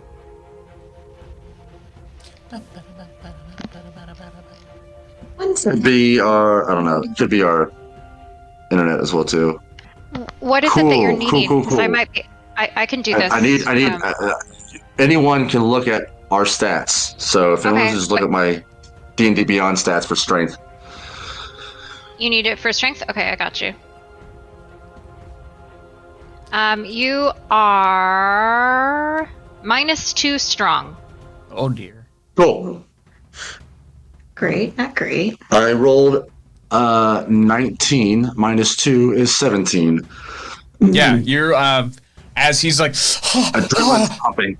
yeah, you're able to just shoulder it off. You time it out kind of with his writhing in pain, so it actually comes off easier than had you actually tried to just yoink it off. So yeah, you get the thing off his back with no real issue. Was that an action or a free action? What would you say for that? I would call that one an action. That's still a process, I think, to make happen. Okay, I'm going to. That's fine. I'm going to have Hailstorm attack the demon next to Aura to try and distract it from what we're doing in front of him. Mm-hmm. He's going to attack. Does he take advantage because I've got his attention right now? Yeah. Right. Always have. He'll do a bite attack at it. That's both of us are cocked. Oh, it's almost a natural 20. You son of a gun. 15. Does a 23 hit the demon? Yes. Okay. I guess it's only 9 piercing damage. Hey, that's still something. I don't know. I gotta. Boomer and I both have to keep track of our leveling up with our animals because 9 points blows. That's all right. He's got 9 points of damage on him. He does something. Sweet. Kelrek is going to take another legendary action after your turn. And Andre. That'll be my turn. Okay. So Andre, he is right behind you, and he's prepped for an attack. So he is going to make another flail attack. He takes a spiritual weapon into his hand. Swings, and we get boo. So that is a. Where'd it go? That is. Oh, geez. It's a 31 to hit. And that is 14 bludgeoning damage. Plus. I forgot these are extra effects. 15. That's actually 30 bludgeoning damage just on that hit, and then you need to make a strength saving throw.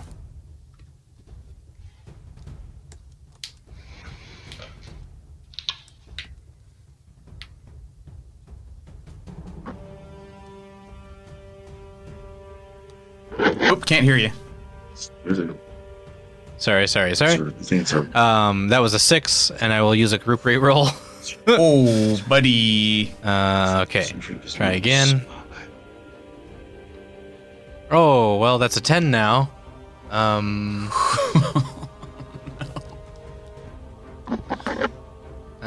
don't want to waste another one. I'm good. See what happens. Okay. So you take all that damage. You are now pushed 15 feet away in a straight line away from him. And you failed by 5 or more, so you fall prone. Okay.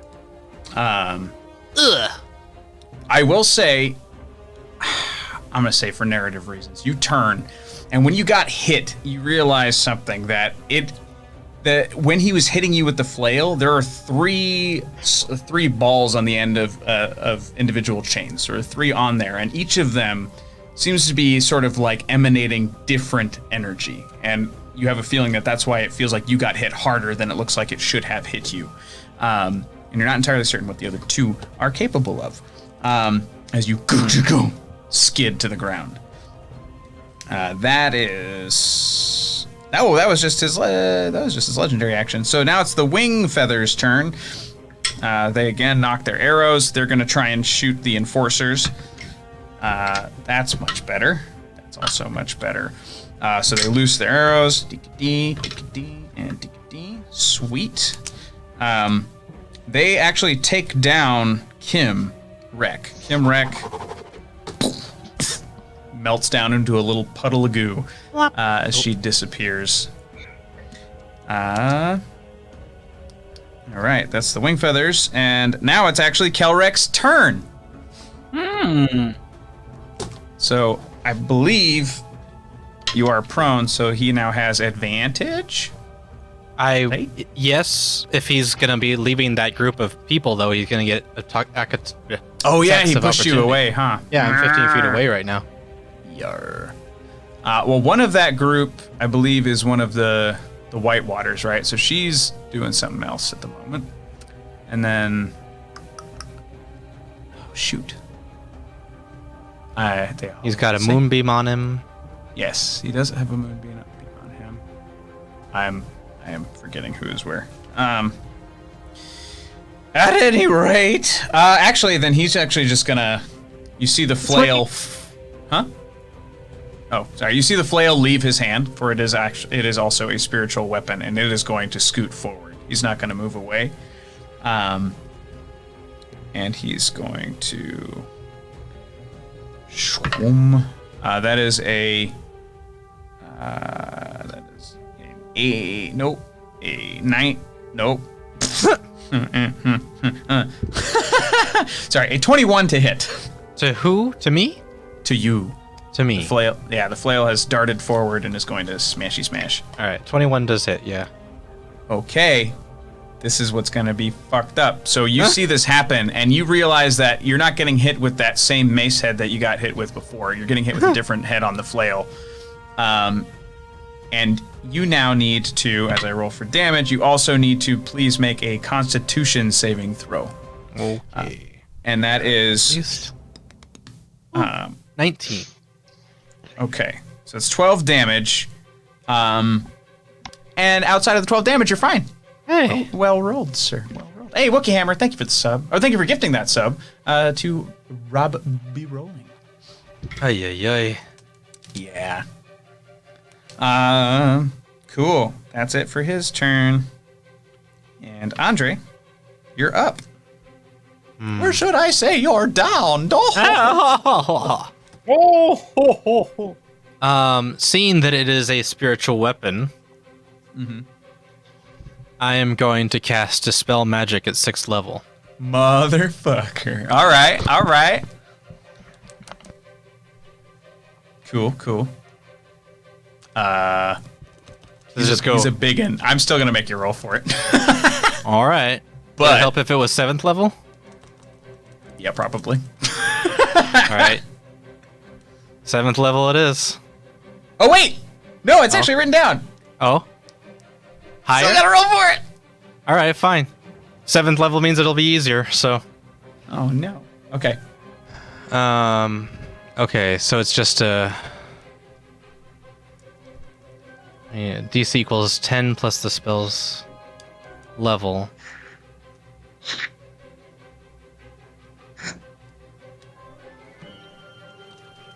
Yeah, so how does that go down with it? Sorry, the like DC if you was cast what? it at a higher level. When you cast a spell using a spell slot of 4th or higher, you automatically, in the effect of a spell, the target if the spell's level is equal to or less level of the spell slot you've used. But I still have to do a successful check because it's higher than 7th level. It is. But you might as well cast it at 6 and then... 5th, yeah. And then, that's true. It doesn't matter. Yeah, Beyond this point, right? Yeah. Right. If it doesn't matter, then never mind. Yeah, because it doesn't help you. Don't burn that. Alright. It's like clap, clap, clap, clap, clap. Okay, so it is a D20 roll. Come on, Andre. Oh, that's a 3. I'm gonna use a reroll. Reroll it. Do it. Yeah.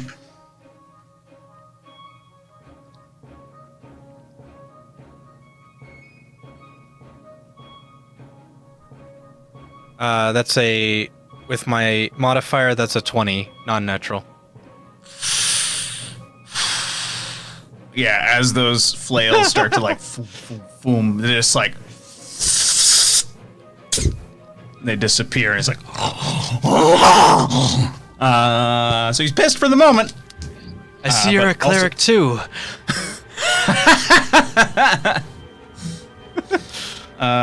Fabulous. Okie dokie. Is that your full turn? I'll also hit him with my spiritual weapon, because why not?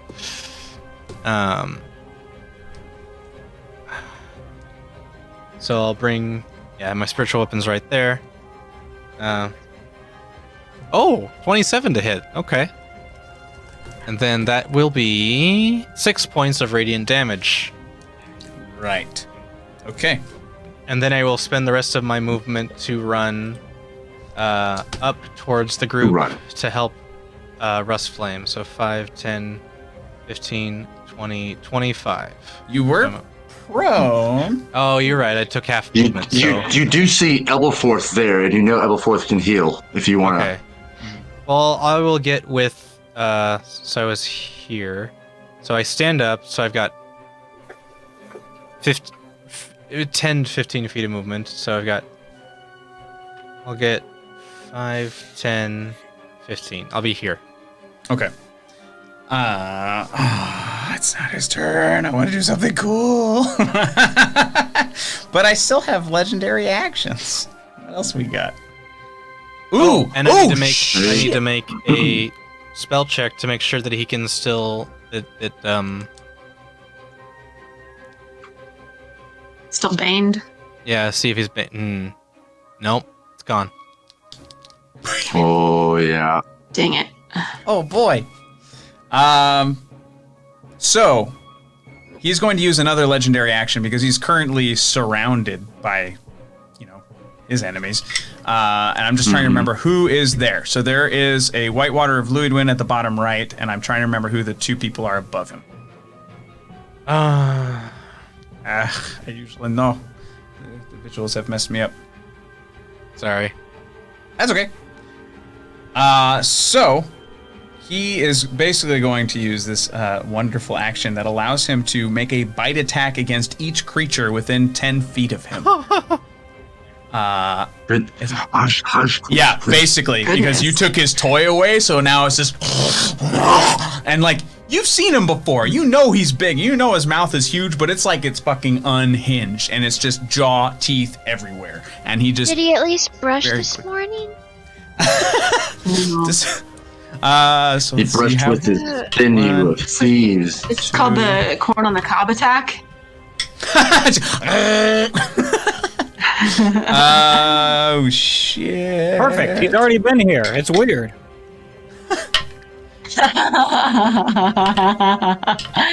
Oh fuck. Okay.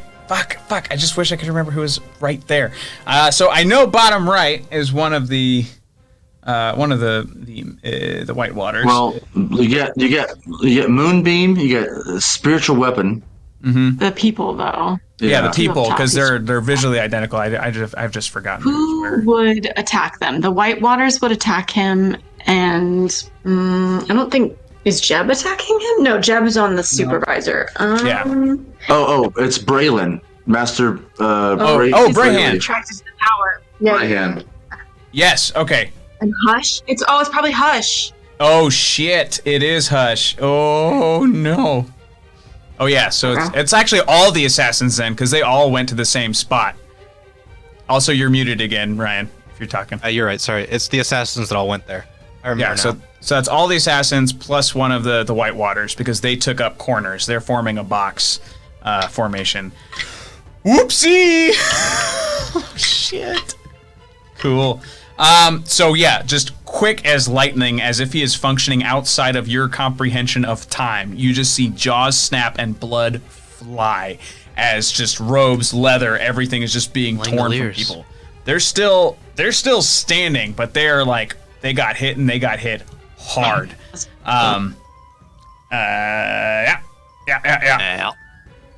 That's scary stuff. The White Waters robes are now red. Like, it's very fucked up. Oh, hey, look at that.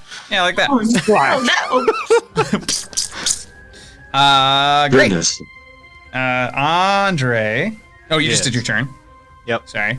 So, Starheart, it's now your turn. Okay, so first my back the map Guardian out? of Faith is gonna do her stuff to the people she's near. Please make a dexterity saving throw.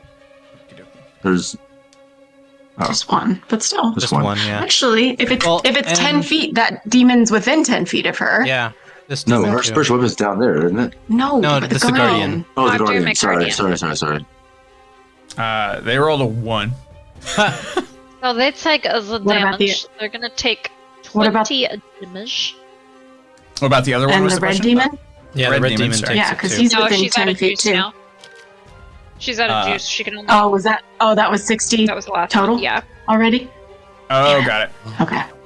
Wait, Sweet. but isn't it all at the same time? Like they both take it? I think so.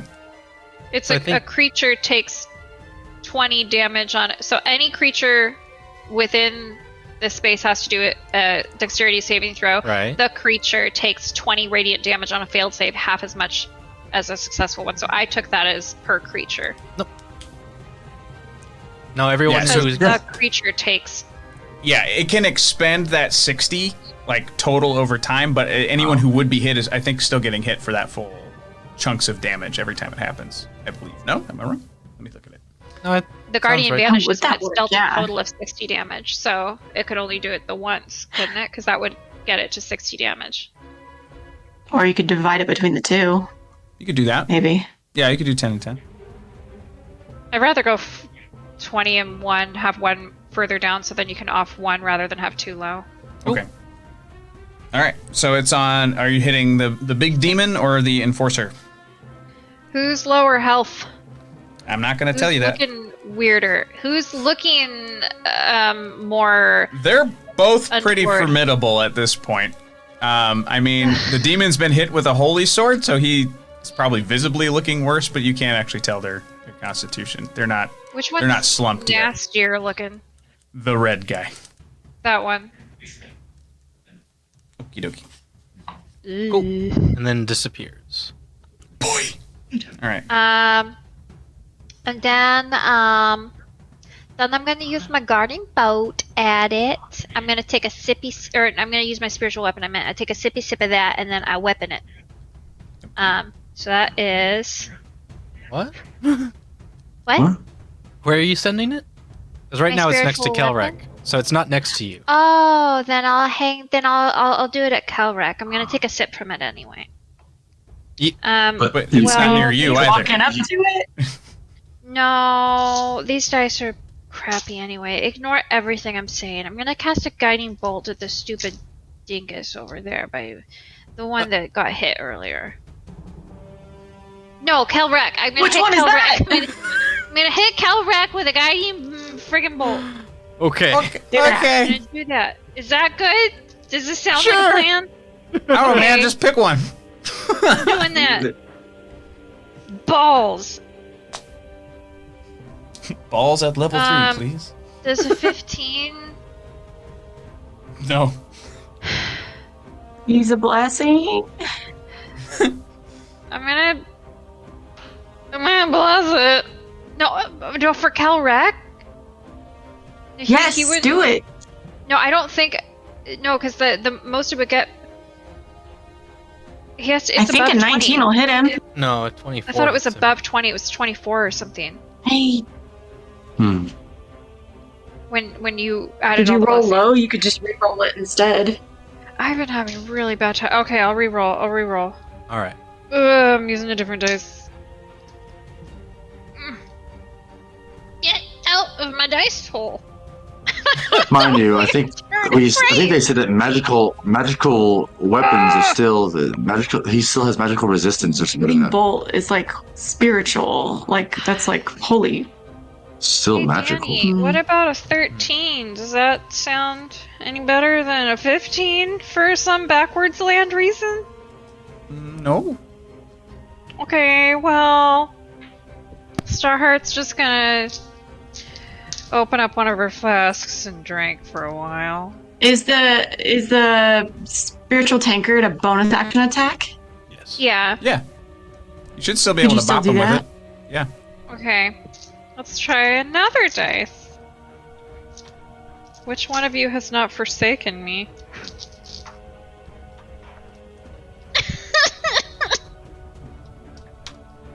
Ten? Yeah. Slosh. Nope. Alright. That be the turn. On to Boobo. Excellent. I'm going to take my moonbeam and move it to the red demon. Ooh, nice. Yeah. And that red demon will have to make a Constitution saving throw, please.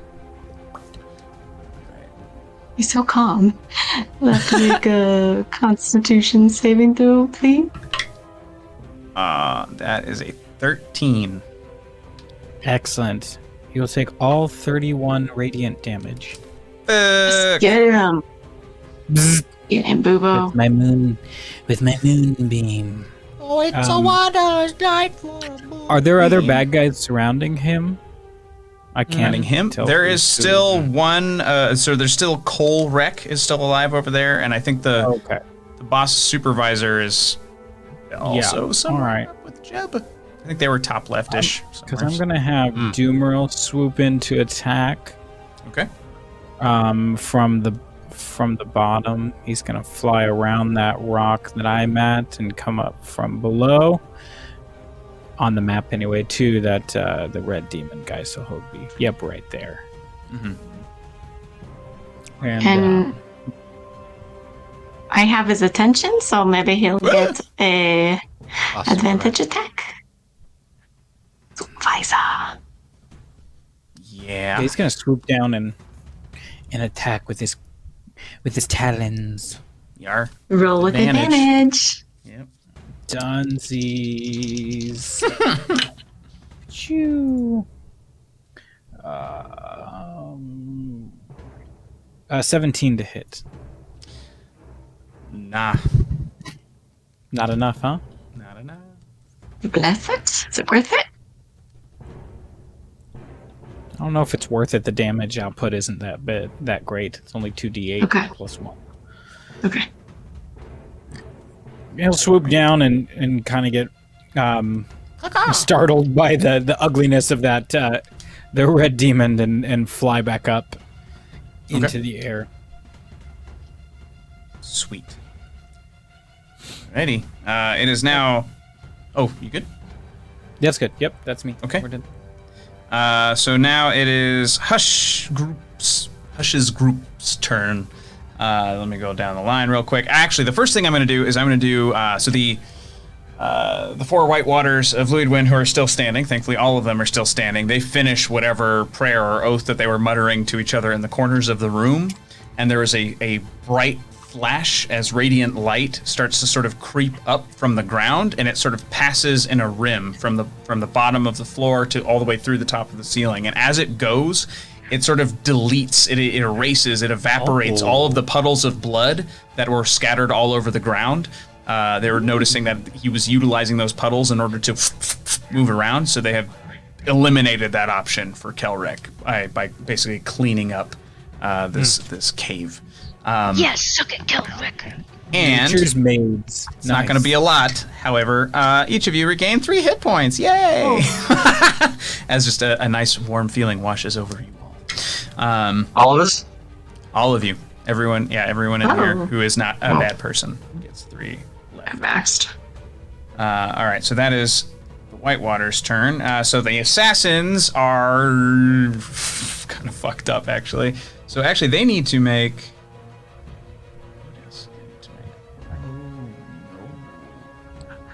No, they can still attack. So Hush again begins to he makes a gesture. All of the assassins go. Hush is not going to hit. His companions are not going to hit. For assassins, you think they'd hit better, but they're not doing great today. You would think. You would think. And let's see, Jeb up against. All right. I got your TPS reports right here. And he, Boink, boink, boink, boink. He's got his tibia reports right here.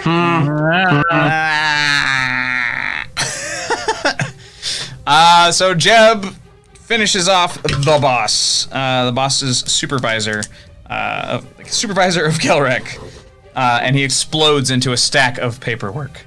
You fired! You fired!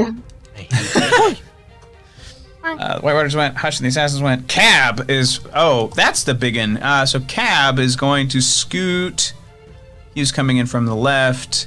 He's big. If we can make one of those good guys huge so I can keep track, that would be helpful. Yep. See. That looks like a cab. Perfect. So he's not particularly fast, but he is particularly big. So he's going to swing in and run to that red demon as well, and he's going to bring up those big old meat fists that you remember so well, and he's going to just slam them down. First one's a miss. Second one's a With hit. advantage? Oh, with advantage. You're right. They're both hit now. Good call. So there's this sort of brief moment where you see, like, he was, like, the demon's head was itching to try and, like, he's like, oh, I'm gonna get Doomeril. Like, he was looking at that, he's like, I'm gonna fuck that bird up. And as he, like, was prepping his wings to flare out and fly up, you just see 2 giant fists crack and shatter those wing bones all the way to the floor. And now the demon's wings are just flat up against his back, just flopping around, just screaming. And he's barely still here. This is not doing well. That is it for Cab. And then we've got Brayhan, who's down there with Kelrek. Brayhan is going to... he's absorbed many a power. So this adorable little gnome man... doesn't matter anyway. You see him start to try and summon something up, and it's just like he is... As he's, like, looking down at himself, he notices all the blood from the bite marks. He's like, and isn't able to complete his attack. That's it for that crew. On to the Sweetleaf and Setzer's group. The Sweetleaf group is not looking great, but they're still there, and they're still fighting. They do get some hits in, so they're going to charge Kelrek. And they're going to start hitting with them swords. Spink, spink, shikabink, shikabink. And Kelrek... still standing, but also a little sliced up. And Setzer's group, again, and boom-a-de-boom, they all miss. Somehow they all miss. It is now Kelrek's turn, and he is engaged with who right now? Who is? Kolrek, the other the enforcer bad guy. Who's up next? To him? This is the That's cosplay. Sal. Oh no! Sahlen. Sahlen! So Sahlen is about to get wrecked. So you see two big claws come out. That's a hit. That's a hit. Oh no. These two, she's still kind of making eyes at Nitsuj, she's not paying attention, and then you just hear and she looks down as all the cuts just kind of appear all at once, and she starts bleeding everywhere. Not dead, but ouch. Super ouch. That's it. And now it's her turn. And so she's like, it's okay. It's okay. Tough lip for Nitsuj. Ah! And she is going to take out her wand again and attack. And she misses. Oh dear. Oh dear. And now it's the demon's turn. He's in the middle. And he's probably going to fuck with Cab, because Cab just done broke his wings. So that makes sense to me. So many bad guys. So many bad guys. Dink, dink, dink, dink, dink. All right. So tail whip. And oh no. Let's see. Oh fuck. So similar to what happened to Rust Flame, but on a slightly larger scale, the tail just makes a couple slices, and you see the flesh starting to crawl away from the muscle and the organs as Cab has been sliced in by that tail, on top of the other damage that he's about to be taking. I mean, he's okay. He's got a lot of... He's a big fella, but it's gonna hurt him for a bit. Right. That's that guy's turn. We're back up to the top. Aura, it's your turn. Alright, I'm gonna hit the demon. And I'm kind of gonna go take a millisecond after each to see if I can maybe do some major damage on him. That's a 29 to hit. Yep. So I'm gonna go, these ones I'm gonna go attack by attack for him. Because I might want to reserve. Mm-hmm.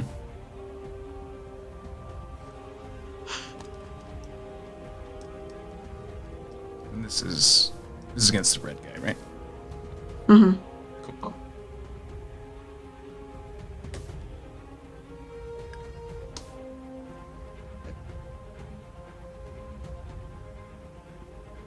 The first attack is 30 points of damage. Dead. Yeah, describe it. He's barely holding together. Yeah, I just, Why are you shaking your head? Oh, my plans keep changing at one right after the other. So yeah, just as he's trying to wail on Cab, I find an opening and just thrust the fates into him. Mm-hmm. And I say to him, I told you not to keep your eyes off the fates. And then, since he is dead, I am going to try and... How do I want to do this? So, Calric is kind of surrounded right now. Mm-hmm. Kinda, yeah. So, Hush, a Whitewater, all the assassins are over there.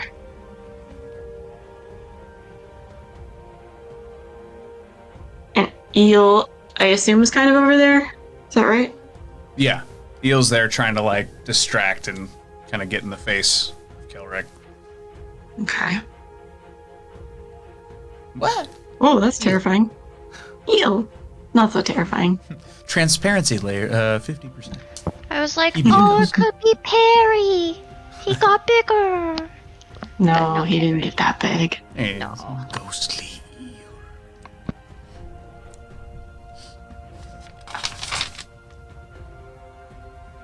Alright, I'm just gonna use my movement and run over and try and find an opening to Calrec. Okay. How much movement you got? 60. Shit. All right. I'm hasted. Yeah. That's 25 right there, and you're basically. Okay, and then I will use my remaining attacks on Kelric. So, Whoa! 1, 2. DM powers to Justin. Why pick one plan when you can do them all? So we have two. We have 2 DM powers now on the table. Yeah. Currently, And you should go first. Alright, and I'm gonna do 3 attacks against Kelric. damn it. Natural 20. Yeah. Bless it. Oh wait, never mind. He I doesn't don't to. have anything. Yeah, that's a natural 20. Alright, Thirsting Blade attack. Natural 19, but because I cast that thing on him, what is that called? The Hexblade's Curse, that also counts as a crit. Mm-hmm. And then Nice. lastly, with the hit him with the dagger. I need the dagger stats. Where's my dagger? Also a natural 19, but that one's with the dagger, so it's a 29 to hit on that one. Okay. Yeah, I think you're Math. good. This is doubled. Always murder minute. Always murder minute. Again. Always murder minute. It's not this often that we get this many murder minutes because things are usually dead by now. Right. Although I guess on that last attack, I guess I could have taken advantage, right? Because we basically have him surrounded. Mm-hmm. I'm gonna reroll it just to see if I can get a 20 on it. Yeah. No, I didn't. I was just checking. Okay. I was just curious. Okay, so that's... I should have rolled 1 on that one.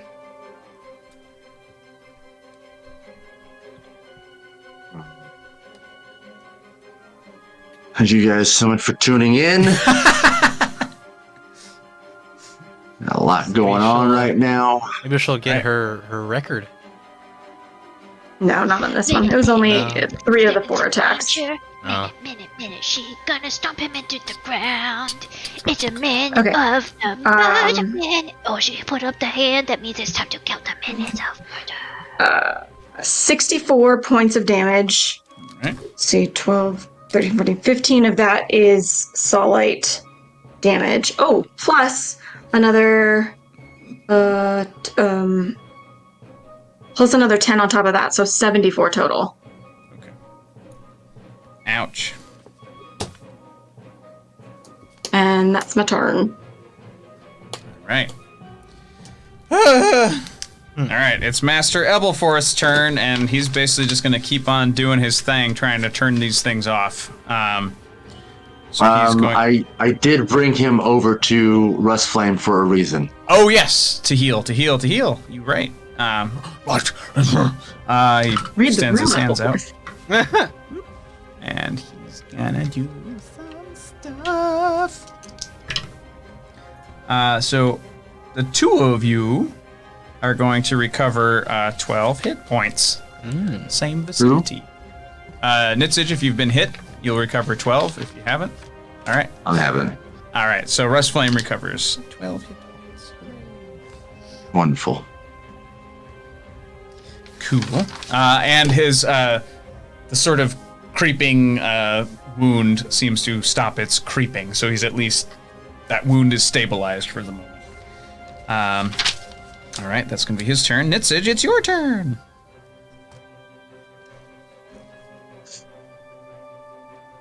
Looking over at Kelric, how is he looking? What is his demeanor? He looks pissed. He looks real mad because his toy is gone. He also is staring at Andre's spiritual weapon, which is the Eye of Clote, with just absolute disgust. Like, how fucking dare he put that image in his face.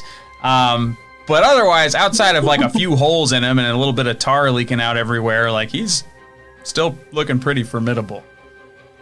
Okay.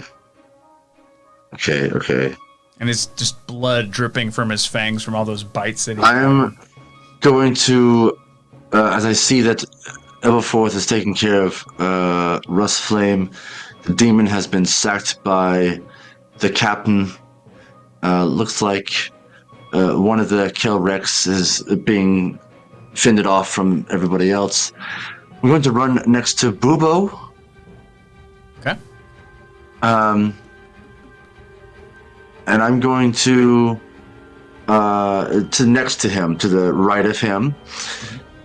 Come up behind him, and then kind of give him a touch on his back and cast Orithil on my hands since I'm next to him. And I'm going to cast Finger of Death on Kelrek. And I've seen it before, and I will give him a roll of 4. But it's against his constitution. I need a constitution saving throw of 17 with a roll of 4. You're gonna hate this. Icon. Yeah. That's still a 19. Yeah, that's okay. He's still taking half damage from this. Yeah. That's what I thought, but I couldn't. I needed something. Okay. I'm gonna roll 78 real fast. You need more.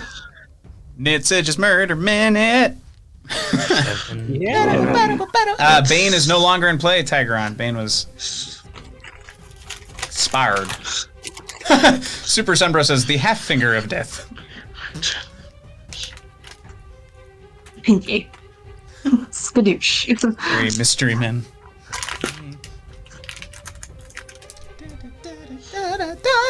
That's 6. And not one more. Plus 2 equals 30 plus 30.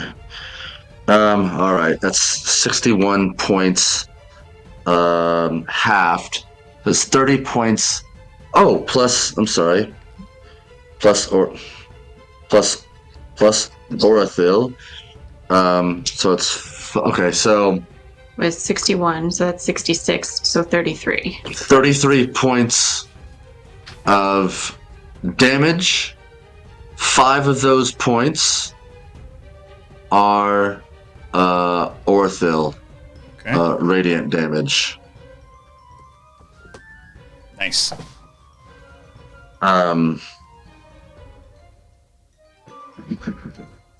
That's a 7th level spell, trying to get him off. Okay, and then I will have a Hailstorm go up to whichever one is still alive, Kim or Cole. is still whoever. alive. Yeah. Cool. Who's that next to him? This is the cosplay you. Yes, Sahlen, the fan of Nitsage. He is going to Hailstorm is going to get in front of her and do. Can Hailstorm go pick her up? Might have with 60 feet of flying range. Pick her up. Cole might have an opportunity attack, but he needs to get far enough away to be able to breathe fire. Okay. Is that possible for Hailstorm to do? Yeah, try? Hailstorm at his current size probably wouldn't even have to make a strength check because she's pretty small, or light, I should say. Picks her up. Yeah. And yeah, he will get a. Oh, thanks for gifting that sub, Wookie Hammer. That's so sad. Okay. All right, so those do hit, and she's gonna take a little bit of damage. Could just be one attack, right? Opportunity attack. Mm-hmm. Oh yes, you're right. Yeah, just the one claw. So, yeah, that first roll then. She's still standing, but she got. She's rough, but yeah, he gets her out of there. And fly kind of circle out to the up and to the right, and then turn his head around and blow fire on it. A dexterity save of 13 for that monster there. You know what he could have done, which would have been dope? Picked a demon, then just in his claws, like. That'd be freaking Freaking sick. that, right? If he's like being grappled. Oh, wonderful! So 24 points of fire damage. Yeah, that's one crispy dead pile of tar. Good job, bud. Good job, buddy. Yeah, stop. Hailstorm got the girl and defeated the monster. Good job. It's a big treat if we all live. That's a good boy. I can imagine just seeing her looking up at him just with like stars in her eyes. Yeah, it's just like there's no whites in her eyes anymore. It's just like all just doughy and sparkling. Waiting out. And his mane's just like, there's no wind down here, but he has wind. Yeah. I'm a noble steed. You hear that? Great. That's my turn. I'm so sorry it took so long. No, it's all good. Let me keep track. Oh, cool. So the only enemy left currently is Kelrek himself. That's fun. Oh boy. Sweet. So that is Only $30 away from wild magic happening. What? So there is that. Dun, dun, dun, dun, dun. the wing feathers all miss again because I guess the target they were aiming at disappeared. They turn around and they don't have a clear line of sight on Kelrek at the moment. So they're going to take their turn to reposition, sort of between those two big rocks so that they can hit him on the next one. So that's the wing feathers. Kelrek himself. The man, the mess. So this is the fun part for me. This is something he can do at will. But only at will. Not at will. Yeah. His flail comes back. That's great. His flail returns. And he is going to go to fucking town on this group of people. It's a counter spell. And he is gonna... DM spell. DM powers. DM. Oh, shit. All right. Who's got the timer? I got it. All right. I'm ready. Can you give me the names of the three characters that are coded in red right there? What they Yeah, there are more than three being right. I represented figured there. there were, but like, So let me. right there. So there's Hush, Wesk, Staller, and Bethel. So all the assassins. There is also Master Brayhan, the super sexy gnome college master. And then there is one of the White Waters of Luidwin, and we're gonna say that it's Togwus Sess, the Deep Goblin. Okay. Those people. I'm just gonna refer to all of them as the people. Perfect. The people around them, so that way I can get through this. Okay, you got your timer? Ready. And All right. And go. After seeing that all of the other bad guys are down, I'm going to summon Doomaril to fly close to me, and with my flying cape, and we're going to glide towards Kelrek and those that are surrounding him. And I'm going to take my staff with the Saulite sword attached into it and raise it up in the air. And the glowing power of the Saulite energy emits such a bright light that it blinds Kelrek for a moment, allowing me to swoop in with Doomaril and usher those that are closest to him to safety, kind of pushing them out of the way, kind of coming in and hurting them out of the way. And then I will use my gloves of the Harpy to grab Kelrek's wrist to crush his hand, hopefully causing him to drop the flail. And then swooping back out with Doomaril and pushing the rest of the folks away from Kelrek. Just kind of like Gandalf running in with the light on his staff and using that as a distraction, kind of getting some folks out of the way, those that are most injured. Okay. The people surrounding. Sweet. Okay, so they've all been moved out of the way. You said, like, out of his line of fire, basically. Yeah, just without just outside of his flail reach, to give them a chance to recover from. Okay, so no longer engaged then. That's exciting for me. Hey, Andre, where are you? well, all the way over here. Yeah, that's not very far for him. So he's got a wonderful thing. Oh, he can do this as a legendary action, so he's gonna, because it's after Bubo's turn. Or actually, no, that wasn't your turn, was it? That was just DM Powers. Where are we? That was right before his turn. Right before his turn. So sorry.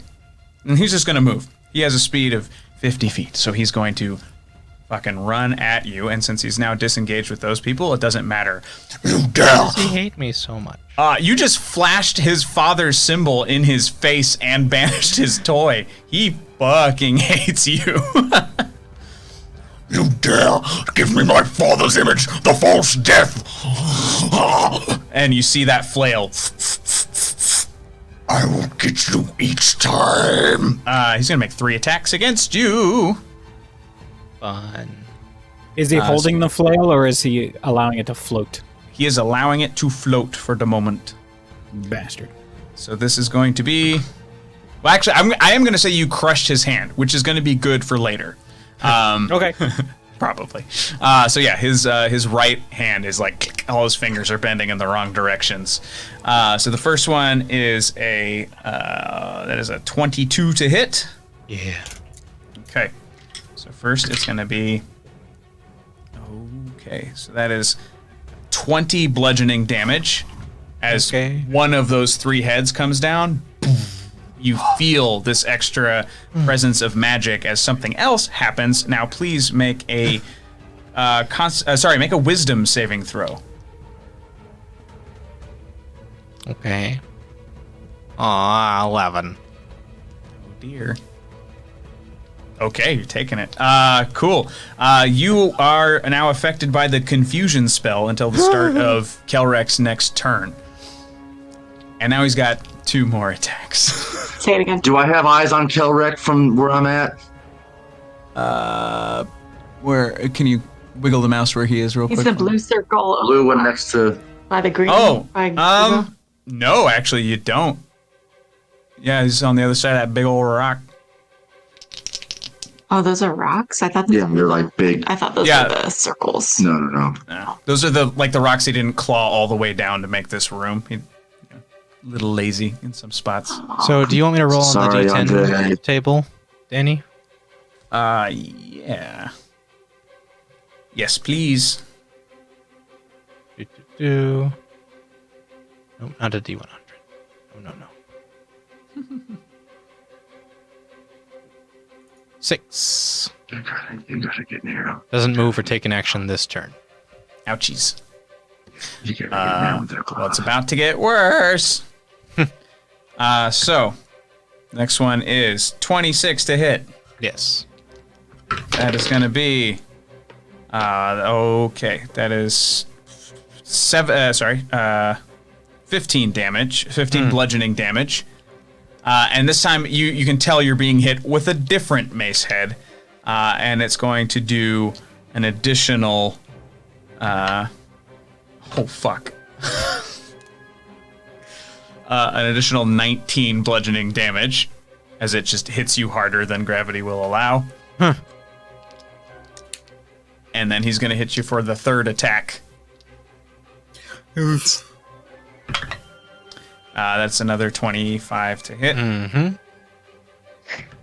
And that is 15 bludgeoning damage. And now you have to make a Constitution saving throw.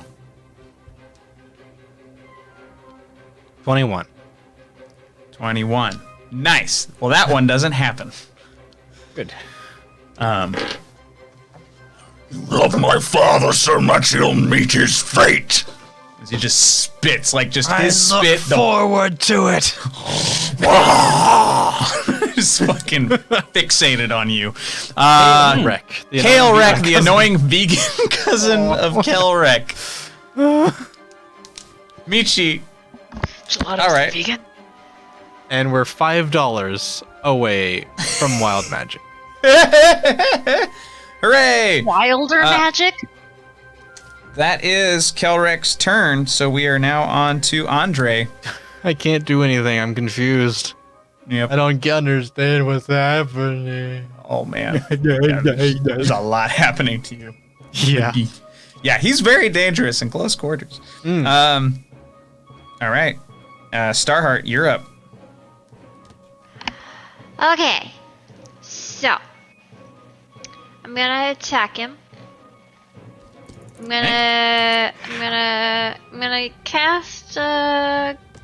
gonna cast a guardian bolt at it. Cast a guardian bolt at it. I might cast a guardian bolt at him. A guardian bolt? A guiding how bolt? is it? Guardian bolt. That's what I meant to say. Yeah, I'm tired, y'all. how's Don't it do it yet, don't do it 18 yet. look? An 18 to hit him? Yeah. No. Have I hit anything this entire night? I anchored maybe. I'm useless. I'll. Where's Rest Flame? All the way he- up here. Yeah, he's up there. He's being still- healed by Ebelforth, so he's in good hands. He is being okay.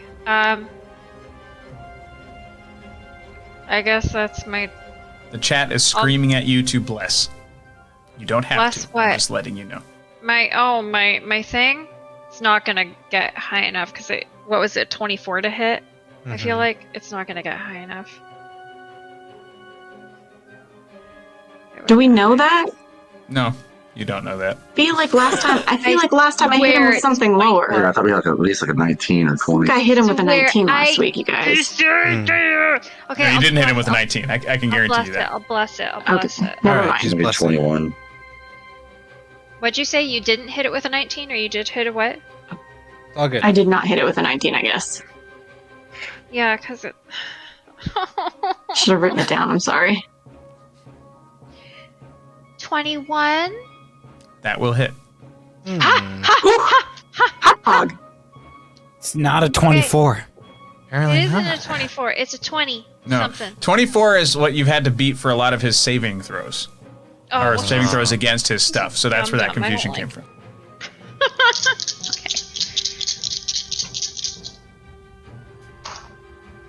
Oh, that's not. I mean, that's okay. He takes 23 star heart damage. Radiant damage. Nice. Ooh, and as he does that, when he swings around... wait. Correct me. Did you... You didn't take the gem back, right? He still has it. You just, like, peeked in on it, correct? Yeah, I don't have it. All right. But I want it back. Cool. I'm going to say as this one hits him and it kind of blasts him and makes a shoulder back, you see it just dangling around his neck. No! The green glow of the Starheart gem. Okay. And he's got kind of like, spikes coming off his collarbones and his ribcage and stuff. So it was lost there for a second and just kind of peeks out, does a glow, and jangles back Can I in. do a bonus action? It's technically a movement. What? Well, you haven't If I moved yet, put- so you can just do a movement. Okay, if I put on the glove from Carabin's Tower, Carabin's Bower, the tower, the faux mage hand type glove, remember? Oh, yeah. Yeah. One made of skin. Can I reach out and try to grab it? You could try.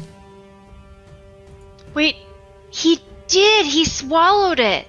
Oh, you're right. Sorry, then yeah, you don't see it. That's what it was. He did eat it. Something happened with it. It's inside him. Hee. Thank you for reminding me. Ew. Glub. Okay. Never mind. Wah, wah. All right. Anything else with your turn?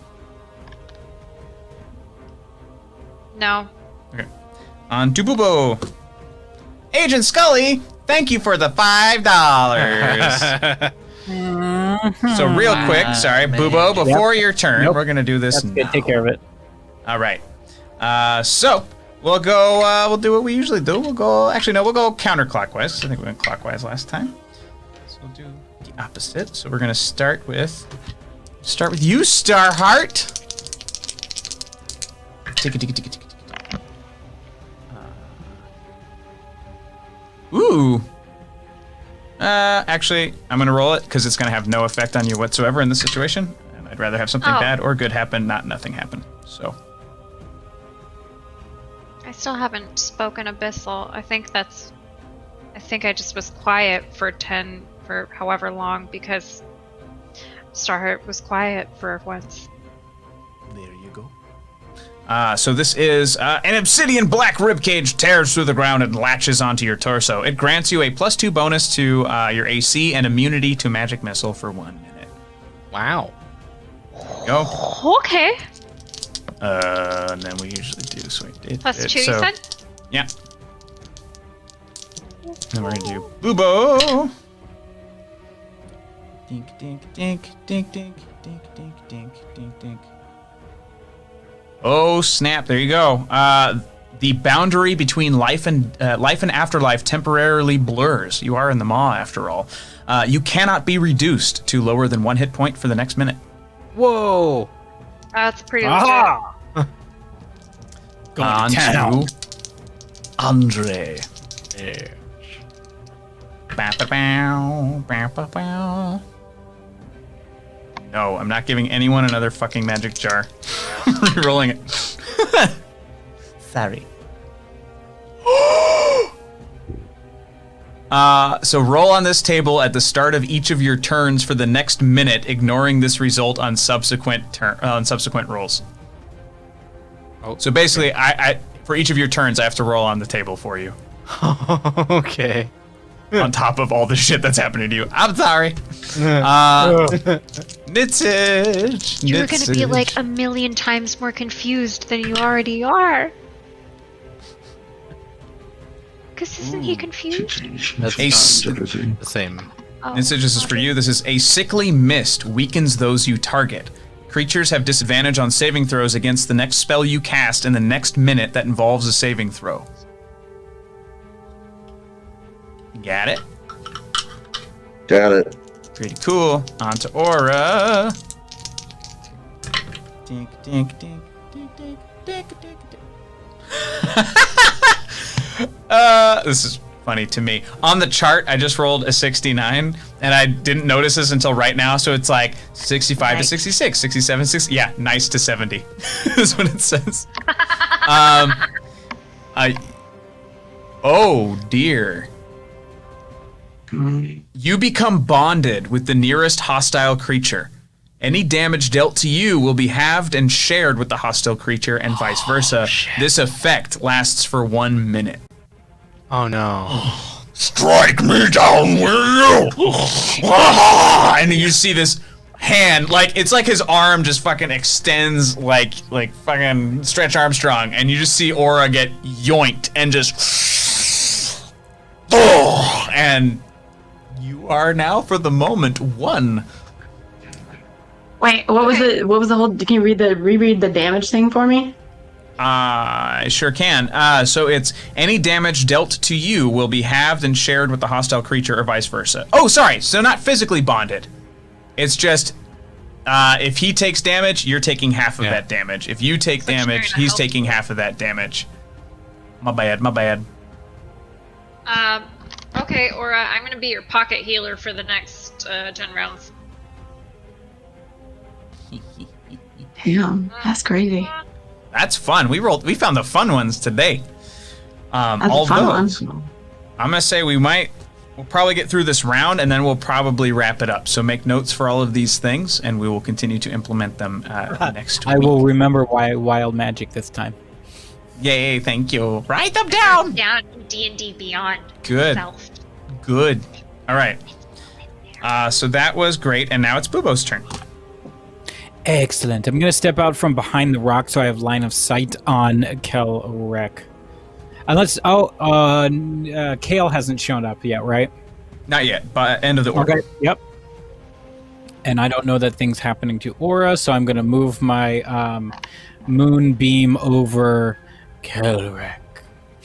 And a Constitution saving throw of 15, please. Constitution. That's a nat 20, so 35. Jeez.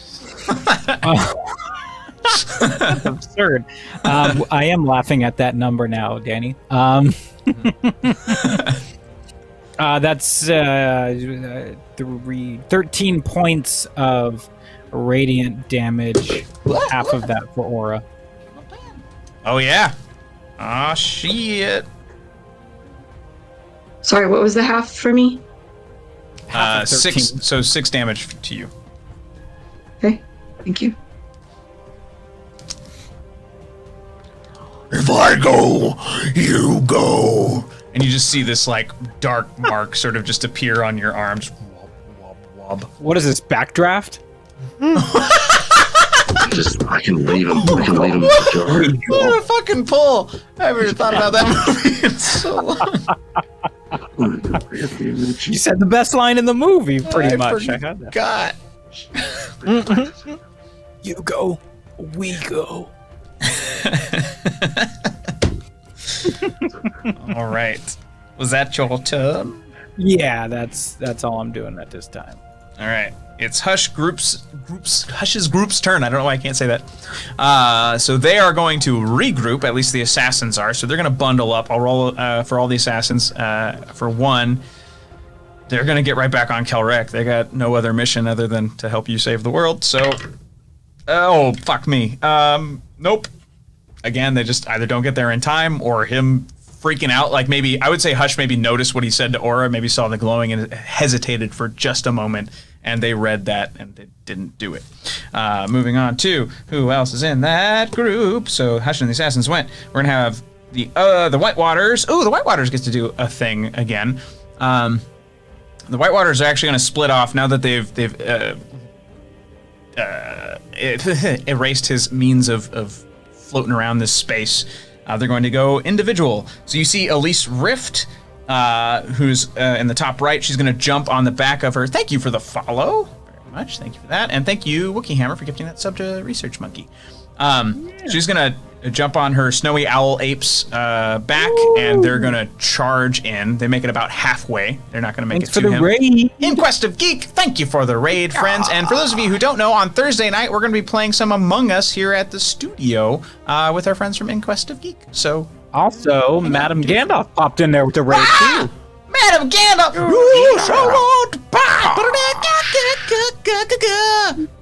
Hey everybody, we are in the middle of a big boss battle that probably still won't end tonight, but thank you everybody for joining us. Thank you for the raids. Thanks for being here. Welcome to Perception Studio. We've got lots of shows for you if you've never been here before, including those with our felted friends. And if you don't know what that means, make sure you watch our reel, join our Discord, do the things, and can we make sure that we give some shout outs to our raiders as well? And thank you everybody. And if we make it to 100 viewers this very evening, we will be doing a giveaway for some geeky teas, as well as cantrip candles, dungeon depths, and the cake is a lie. And thank you everybody for being here. Big boss vibes.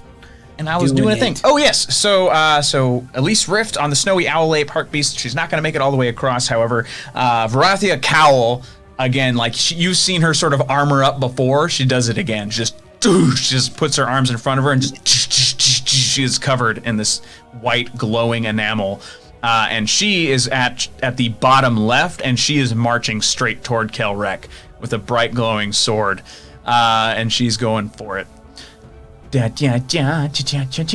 Whoop.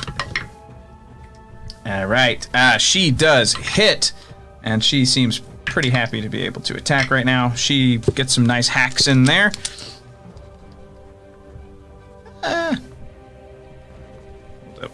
A new place to put this damage.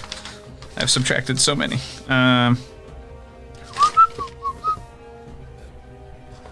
Cool. Alright, so she's gonna go. Nessa Thrit is... Ooh! Oh, she's in her element. That's exciting. Madam Gandalf!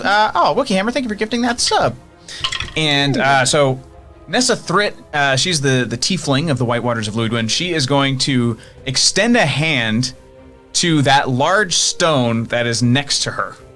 And you see some magic emanating from her palm as it just starts to glow, and that stone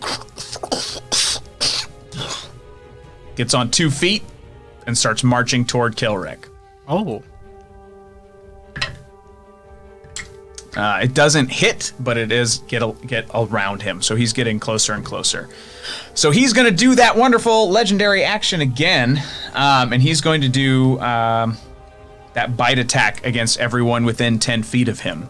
So all the assassins, as well as that golem that just marched down. At 10 feet, which is 10 also feet. me. Oh, shit. Yup. All right, well, I'll roll yours first because it's the most important, and then I'll do one roll, I think, for everybody else around him and just see how that goes. So we're going to do that. That is 23 to hit. Yeah. Okay. And that is, sorry, that's 11 piercing damage. 11. 11. Yep. Okay. Still up. Wow. This is for everybody else. That also hits, and I'll roll that damage for everybody else as well. And they're going to take... We're at 98 viewers. 98 viewers! Huzzah, everybody! We're so close to that giveaway. We've got... okay, so... Oh, fuck. It's checkmark time. So who else? Oh, no, she didn't come with. So we're only losing one assassin. We're losing Wesk.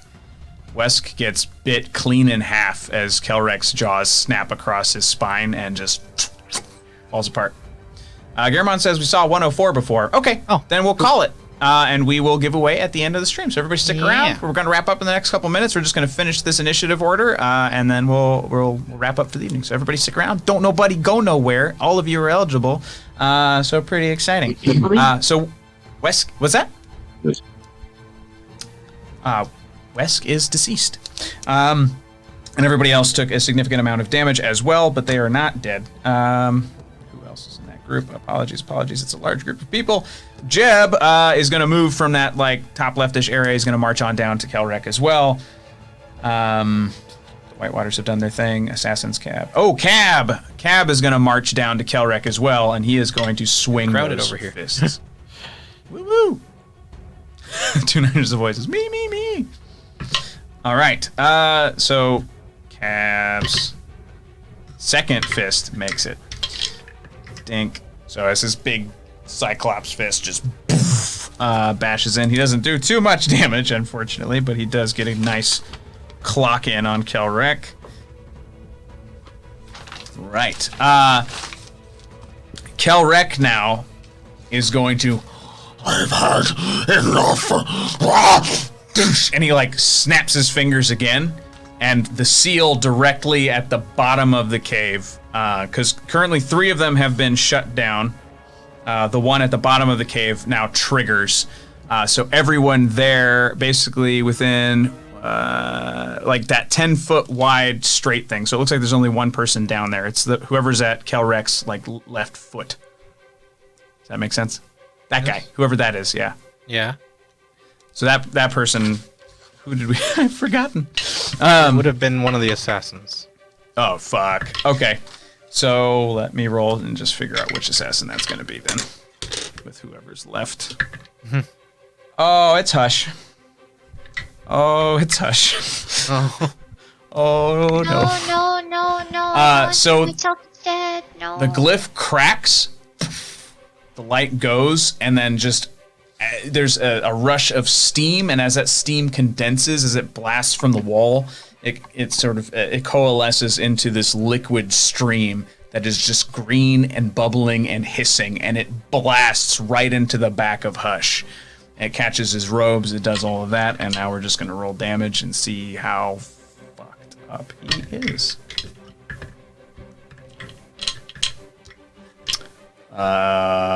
He hasn't gotten hit much yet, but he is really not looking good as this acid just fucking... It's real bad. You can't tell what is cloth and what is skin at this point. So Hush has been messed up. Hush. But that's one more of those runes that is down. There's still 3 runes left on the left side of the building on the walls. And that is everybody. Oh, Brahan. Brahan's got to do something. He also just got bit. But he is going to try something. You see a crackling energy from both of his palms as he just and releases some cool blasting goodness at him. All right. Kelrek takes some more damage.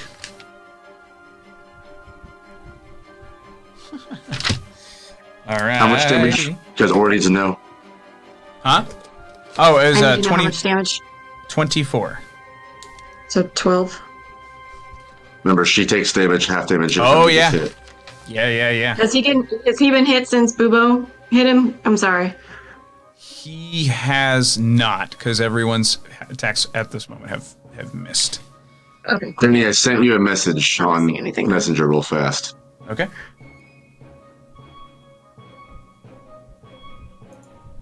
Yeah. Wait, you sent me one? Oh, you sent me one. Let me see.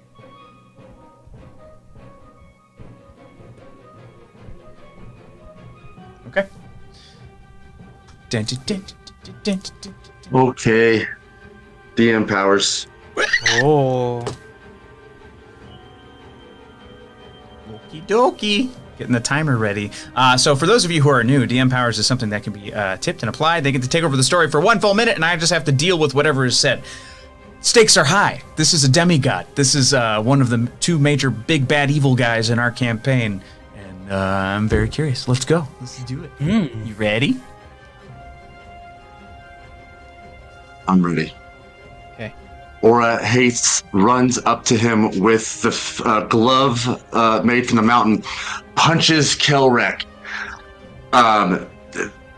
getting a lot of hit points away from him. At that point in time, the God of Chaos comes into the room, tells me it's time to use his power, or else he's gone forever. He slows time down for me. I slide the magic jar out. I cast my soul into the magic jar. Upon getting to the magic jar, I go into Kelrek's weakened state because he has disadvantage on saving throws. I go into his body. At the point in time, the glove connects. He goes into the magic jar. I, as Nitsuj say, as he's laying down as Kelrek because of the glove's damage, I say, he's not here.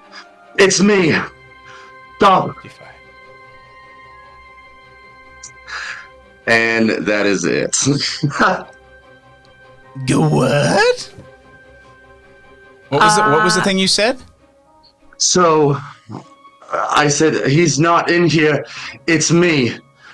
In Nitzig's voice and mannerisms. And I said, he's in the jar. Oh, because you're literally in Kelrek's body right now. I went into the jar, projected my soul. Basically, I said, project my soul out. Because of his weakened saving throw state, he missed his saving throw in getting it, and without even blinking, he was in the jar, and I was in Kelrek's body because of the slowed time that the God of Chaos brought into the world. So when I punched, did I punch you or did I punch Kelrek? You punched him to at least weaken his body enough dramatically to allow me to get an in without May I impose words. a logical consequence? That is terrible, but only fair. Did that? No, Yeah, how much no. How much damage did the glove cost? Yeah. The damage of a mountain. Oh no. So you did. I can roll it, or we can just say you're more or less toast. That's what we banked. I'm gonna. I need you to roll it, Danny. I'll roll 'Cause it. I need to know. I'll roll it. But he's still alive, right? He's still alive. His soul is in the jar, but we can kill it that way. That was the damage of death. I know.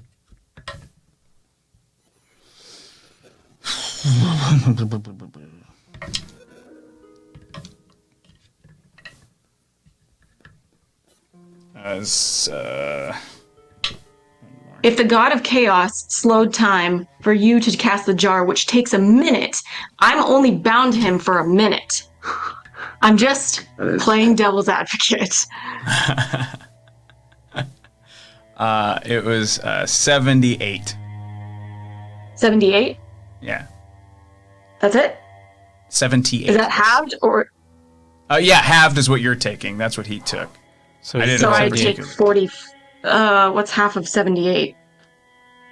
That is 39. 39. So you're still up. I'm still standing. It's not. No. Not Still too standing. Nice. Sweet. I will say that was never meant to be calculated. It was going to do something else, but it happened. The glove pops, crumbles, and falls to basically dust in your hand after you make contact. Yeah. Michi, it is the damage of a mountain. Indeed. But there you go. There you go. All right. I guess I saw your message, but now I don't know if it matters. So we're out of combat. Well, I guess until the tail wreck came in, I guess. Oh yeah, Kale Wreck gets to show up. This is just an annoying cousin. Yes. I mean, technically, there's still a few other things. So this Sweet Lead Setzer had to go, but again, there's nobody to fight. Sahlen, nobody to fight. So then, yeah, Kale Wreck comes in. You just hear.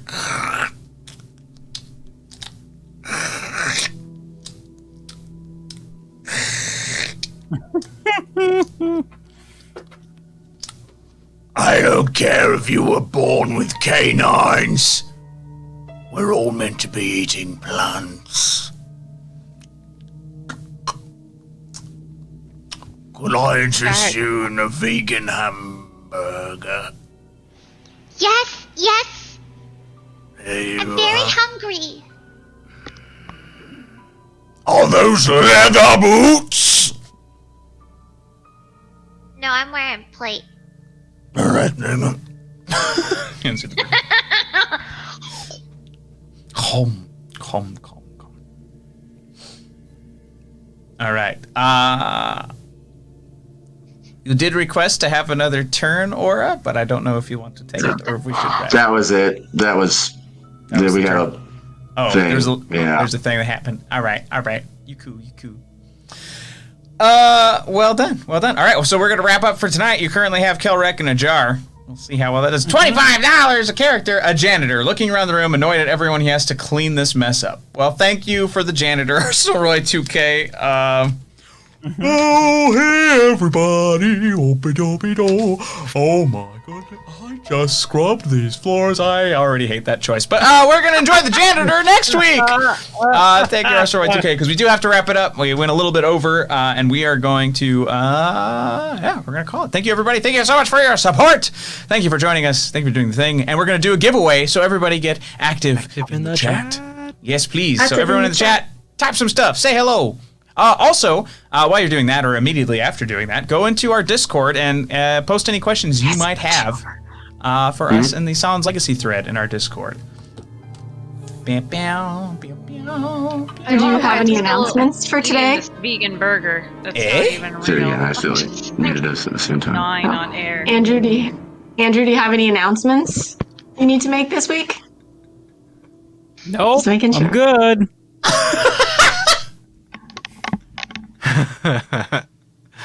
No, because Dan, he had one last week, so I'm just checking in on it. Yeah, and I We I just- did my main steamrolled. painting stream. It happened. Yeah. It was Are you fun. doing another one, or is that a one-off? I'll just be flip-flopping with Robert, so whenever Robert can't fill in for painting, I'll just pop in and paint some minis. Yeah. Sweet. Cool. So, it'll be fun. But I think next Alright. Monday he's planning on returning, so you should have Robert teach you how to Hooray. paint stuff. Should I roll it? Roll it. Rolling winners. Valen. Valen, Valen. congratulations. You won some tea and a candle. You know the drill. Shoot me your message. And actually, for the sake of Reroll my it, he brain. says. Reroll it. Reroll it. Oh, Yeah. you won last I thought week. that was Yeah. last week. Thank you, Valen. Wookie Hammer. Congratulations, Wookie Hammer. Yay for winning. Yay for you winning. All right, I'm going to write it down this time because, I mean, not that I don't have it written Mitchie down. says you want it as soon as they can get to mailing it. That's pretty funny. Accurate, Mitchie. Accurate. All right, Dungeon Depths. Depths.